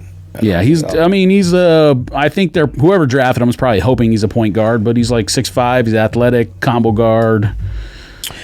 But he went in the first round. Number 6 in the top rankings was Vernon Carey. I don't think he went in the first round from Duke. I don't think he went in the first round. Scotty Lewis, number 7. He's the only one who went back to school. He went to Florida, and he was overrated as a high school player just because he didn't have the offensive skill. Like, he's an outstanding defensive player, and he's super athletic, but he didn't have the offensive game to be ranked that high. He's like a try-hard guy. Homeboy that the Knicks drafted, is he good? Who'd they pick? I don't even know. Homeboy that dunks everywhere. Do you go not Dayton? Where do you go?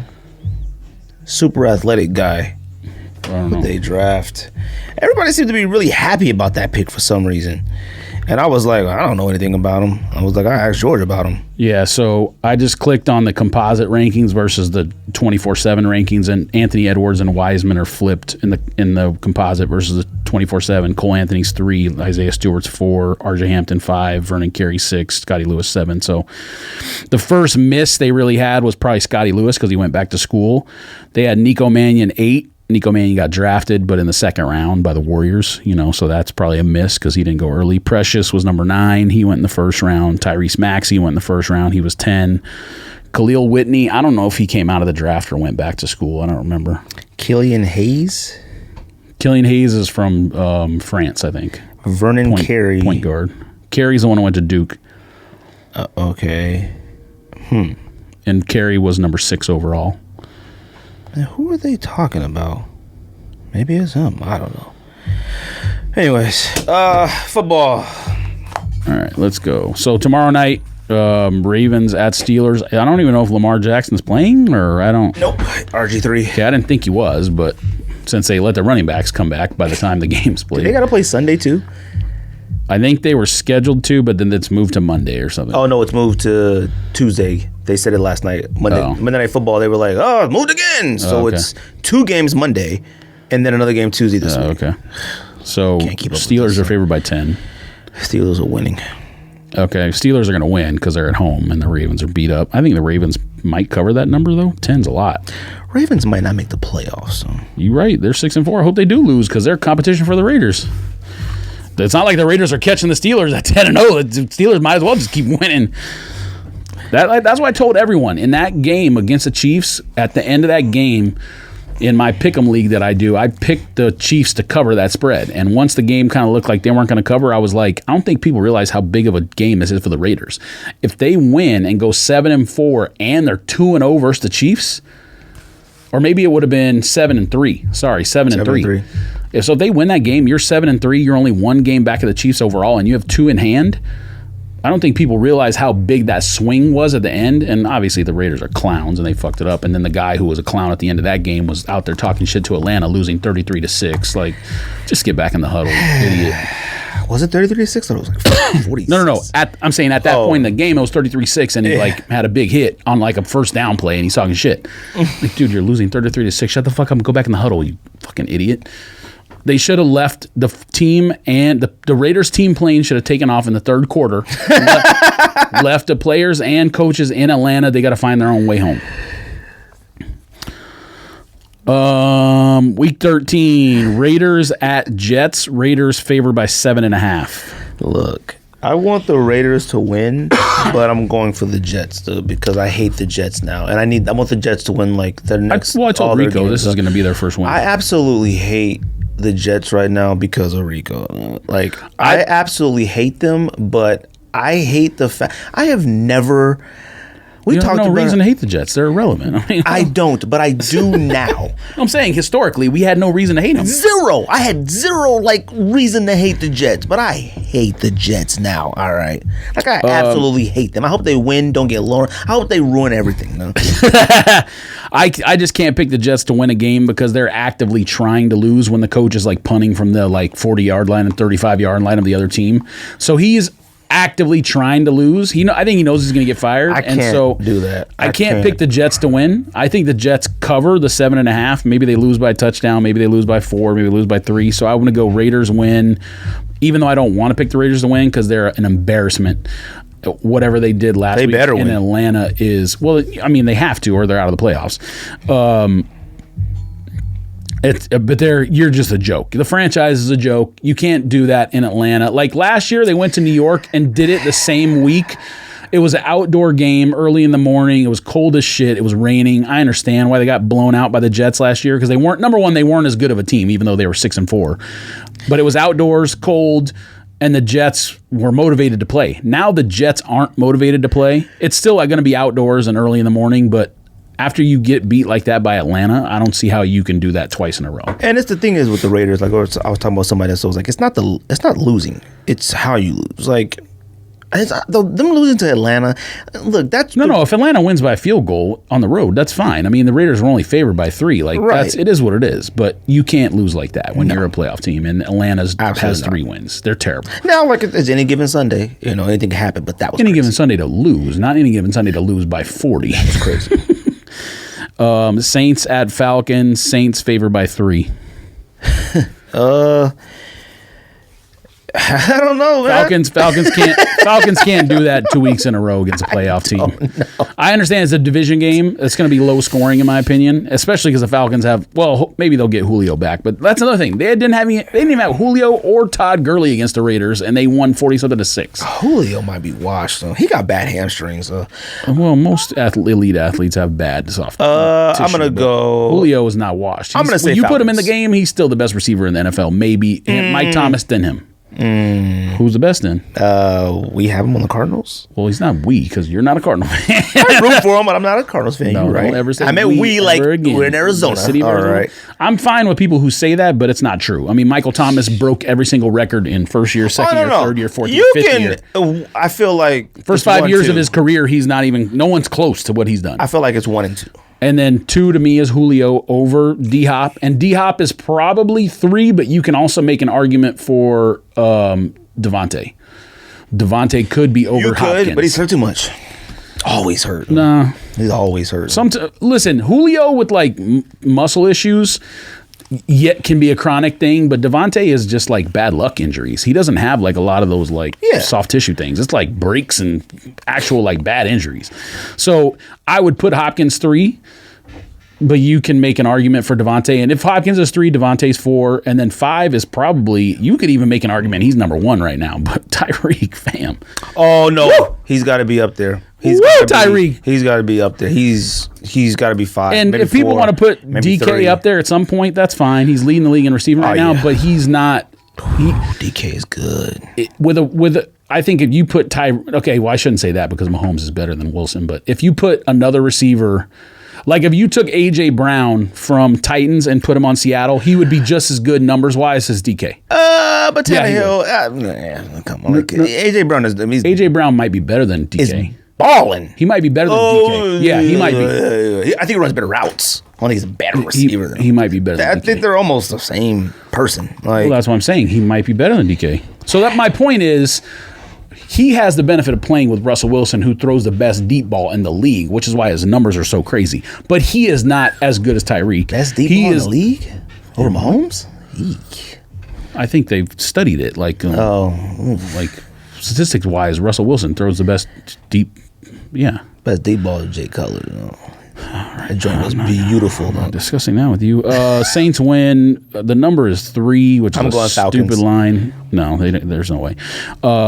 Twice in a row, 2 weeks in a row. Falcons. I think Jameis Winston plays this game as quarterback. Maybe. I mean, he does. It was an outdoor game in freezing Denver, so I'm not going to blame what's the name. And Denver was motivated on defense to play, obviously, because they knew their quarterback was going to be trash. Maybe the Falcons cover the 3, but without like the half point, the hook, there's stay away from that one. Lions at Bears. Bears favored by 3.5. Toilet bowl. I hate that game. Besides the Raiders Jets toilet bowl, this is another toilet bowl. The Bears are just. But they put Trubisky back in, and he didn't look too bad outside of like maybe 1 or 2 turnovers in that game. Trubisky didn't look too bad when he got pulled from the year. That was the mistake. He had no business being pulled at all. I don't know if I would go that far. At all. Relax, you. Because games that they were like. Yeah, they started 3-0, but then he did something whack in the 4th game, I think. Man, come on, man. You do one whack thing, you get pulled. I'm just saying. Like, come on, man. They did have the man known as the ultimate backup, so.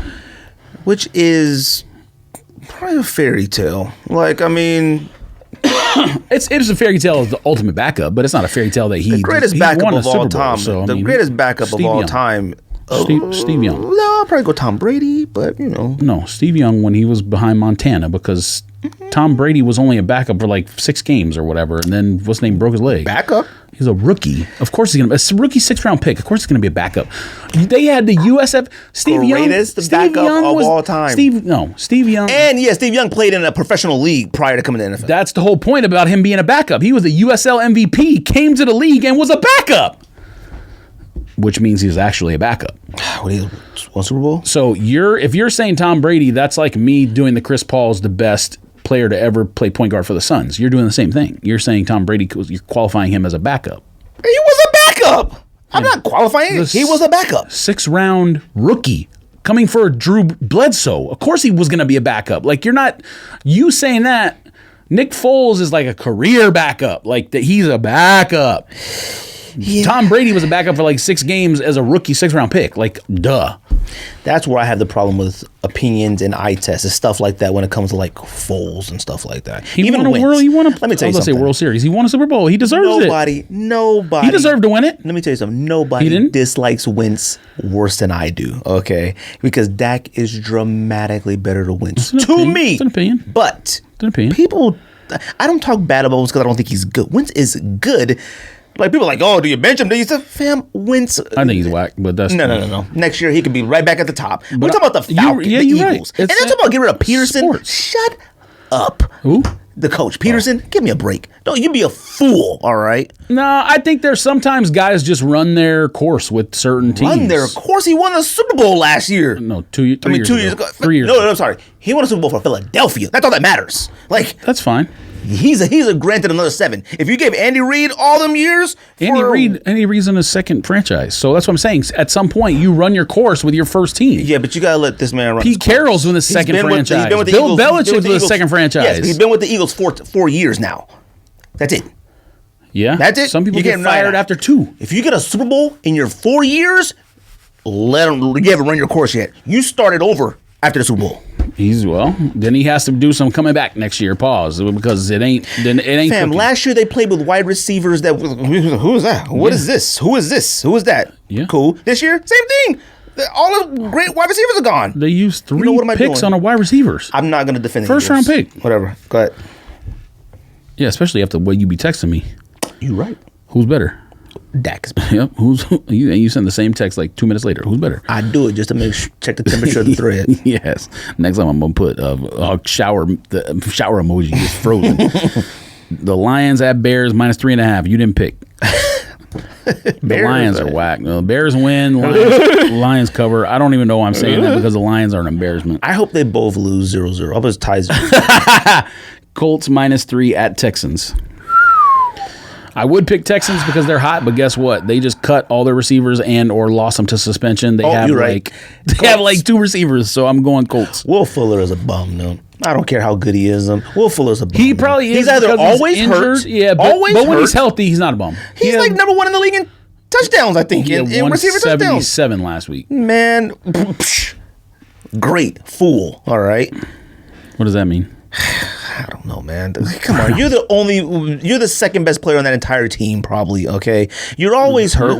All the previous years, you've let them down when you guys had actual legitimate teams. It was like, okay, that's the reason why I hate the Texans so much. The Texans have no one to blame but themselves because they traded all their good players for nothing, for peanuts. You're right, but when the years where it was like, man, the Texans are pretty good, which is when I begin to hate them, is because he's always hurt. He's part of the reason why their offense was always stagnant during playoffs or any type of thing because he either came back during the playoffs and he came back. I don't think they've ever had a good offensive line though. That's probably part of it. But yeah, I mean. Anyway, look, who's playing Colts? Colts winning. Yeah, I agree with that because I think the Texans' receiver issues are too much now. Browns at Titans. Titans favored by 5.5. Titans win. Depending on the weather, Browns cover. I don't know. 5.5 seems like a lot for that game, but Titans are so good. No, I don't understand. It makes no sense to me how they won that game when just 2 weeks prior the Colts moved the ball at will, won by like 15 or 20, and they had 2 possessions at the goal line that they got stopped. Fam, they could have won that. No. But here's the thing. The Colts and Titans played in that game.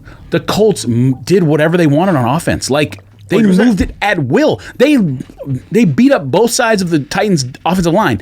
So for that game, I heard that the Colts had their main defensive tackle was out against the Titans this Sunday, and he played in that game when they dominated them 2 weeks ago, and that might have been why Henry went off for that 177 or whatever.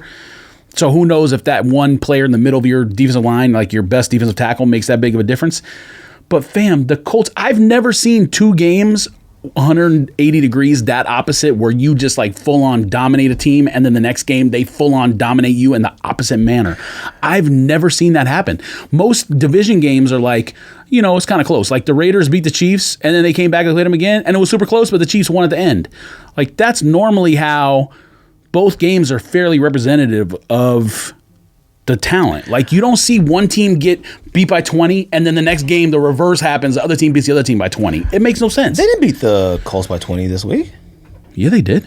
Was it? It was like 40 something. Yes. Oh, I know at one point the score was out of hand, but I think the Colts came back. Yeah, like 44 to 36 or something. No. Either way, 45-26.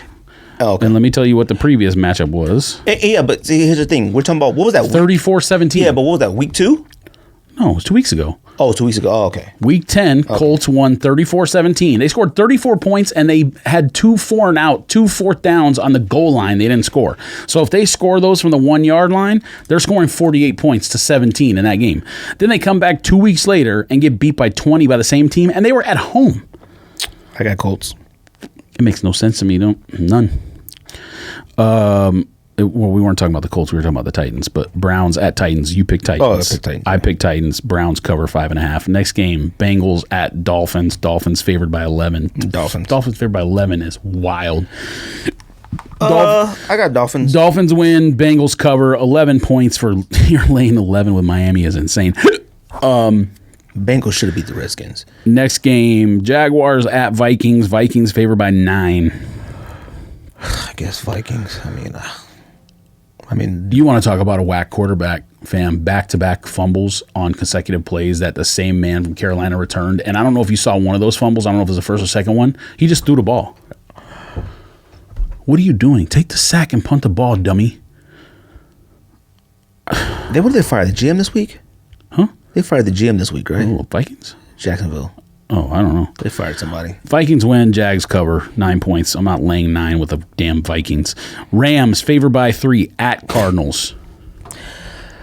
Who knows? I just don't know what. Cardinals win outright. I mean, who knows? I don't know what teams you're going to get with anybody in this division. Cardinals, you never know. Seahawks, they're probably the most consistent. Niners, you never know. Rams, Seahawks you never know. Seahawks offense is consistent. Their defense was super duper whack at the beginning, like one of the worst defenses in the league, and then all of a sudden last week Philly has issues. They picked up some good players, and they got Adams back. Yeah, but Adams' numbers when he was playing before that were not good. Like his individual performance was not. Now he was pretty good last night, but if Philly had slightly better protection and on the plays where Adams was in coverage, he was getting used. Would you say Rams, Cardinals? At Cardinals. Cardinals favored by 3. Cardinals win outright. Why? What do you mean why? Hey. They play well at home. Yeah. I mean, but what do Rams beat the Cardinals this year already, didn't they? I don't know. It was at this game is here. I'm gonna go Rams because the Cardinals should have beat the Patriots, and I don't care if it was across the country. I don't care. They should have beat the Patriots. That's fine. But what does that have to do with being at home against a division opponent? I mean, it's not those things. Because you're not playing a bad divisional opponent. Like you're playing a really good team. A really good team any given Sunday. Cardinals, I think the Cardinals might get. The Rams lost last Sunday. I think the Rams lost to a Niners team that's a mystery as well. I think the Rams might blow out the Cardinals this week. That's no joke. Cardinals win outright. We'll see. Giants at Seahawks, there's no number listed. It's probably because they don't know if Daniel Jones is out for a significant amount of time. So I'm going Seahawks, and I was going to pick Seahawks anyway, so it doesn't matter. Yeah. The Giants aren't beating the Seahawks in Seattle. I don't know what the number is, and it's irrelevant for right now, but Seahawks win. Eagles at Packers. I mean, the Eagles must have the hardest schedule in the NFL because they just get destroyed every week. Packers by 29. Packers win by a bazillion. You know what? I want to pick Carson Wentz interceptions. I'm gonna go 2 fumbles, 2 interceptions. So 4 turnovers total. Can we bet that? You can bet that in Vegas, stuff like that, right? Maybe. I don't know. Vegas normally doesn't take like a lot of props like that, but offshore does. I will go 2 fumbles, 2 interceptions. Okay. Packers win. I don't know on that line. I'm going to have to do some research because that seems like a dummy line, but the Eagles are so whacked that it's like... I think I'd forfeit. They could score at the end and cover the number, which is basically what happened last night, even though the number that my pick'em was playing with was 5.5 instead of 6. Some of these teams should say they just have COVID. Patriots at Chargers. The Chargers... Or it's a pick, so basically the spread's even. Chargers win outright.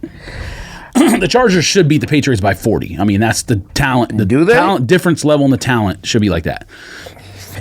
I can't. I cannot watch Cam play football. It makes me sad. Why do you think I'm so mad that it was like celebrated him sliding off the bench? It makes me upset because of how whack he's been since that game. And that game might keep the Raiders out of the playoffs along with all the other whack Raider games, but still. I'm going to go Chargers, but now we're talking about 2 different Patriot teams, but... God, the Patriots' record against the Chargers. Chargers don't blow anyone out. We know that, but Chargers should win that game at home. Chargers don't blow anybody out or win. So they should blow people out, like bad teams at least. But Broncos at Chiefs, there's no line listed. I think that's because we don't know what the Broncos quarterback situation is, but it doesn't matter. Chiefs are going to win by a bazillion. Chiefs It's in win. KC. It's not even, no. Washington football team at Steelers, Monday night. Steelers favored by 10. Why is that on Monday night? I mean, my God, Steelers. Steelers win. Redskins cover. Redskins been playing actually pretty well the last couple weeks, covering everything. Don't do that because when they played really well against the Lions, and I picked the Redskins to beat whomever, you were like, oh, they played okay, and now look at you picking them. I don't know if that's true. I'm gonna have to go back and review the tape. You were like, Alex Smith had one good game against the Lions, and they still lost against the Lions at the end with a field goal, and you were like, now you out here picking them. I picked the Redskins over Cowboys, and you were like, look at it. Oh no, I'm gonna have to go review the tape on that because that doesn't even sound like something I will say. Okay. Bills at Niners. Bills favored by 2.5. Who knows? I'm gonna go Niners. Who knows? Pick Niners. Yeah, I'm going to go Niners just because it seems like a game that the Bills should win and they won't because something goofy will happen.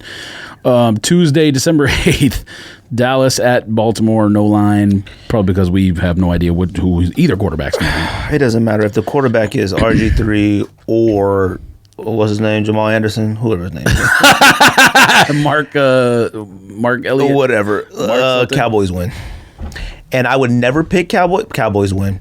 Wait, what? I thought you were going the opposite way of saying that. No. And you know what? I want to pick the Ravens because I just not ever picking Cowboys, but Cowboys going to win that game. The Ravens are like 32nd in the league in passing, and the Cowboys are one of the worst passing teams in history. So if they're bad at passing or worth that passing defense, then we should be all right. We should give them a good fight. All right. Ravens win by 6,000 points. No, Cowboys win by a field goal. Ravens win and by Harbaugh 6,000. gets fired. I don't think he's going to be the Harbaugh getting fired. I'm going to pick the Cowboys to win that game only because they're the worst passing offense and we're the worst passing defense. I mean, so we'll see what happens. You're wrong. I mean, Titans collide. You know, two Titans collide. What else is there? That's it? Titans collide. Yeah, that's it. All right. I got nothing else. It's time to go home. It is super duper late. You get going to. I gotta go buy whatever from you. Winterized blues are better than these. No, they're not. All right, they are way better than these. It's not even close. Don't look at it on your phone. Look at it on your Don't look at it on your watch. Look at it on your phone. That's a sneak diss. Okay. Are you gonna say it? Or? That's a sneak diss.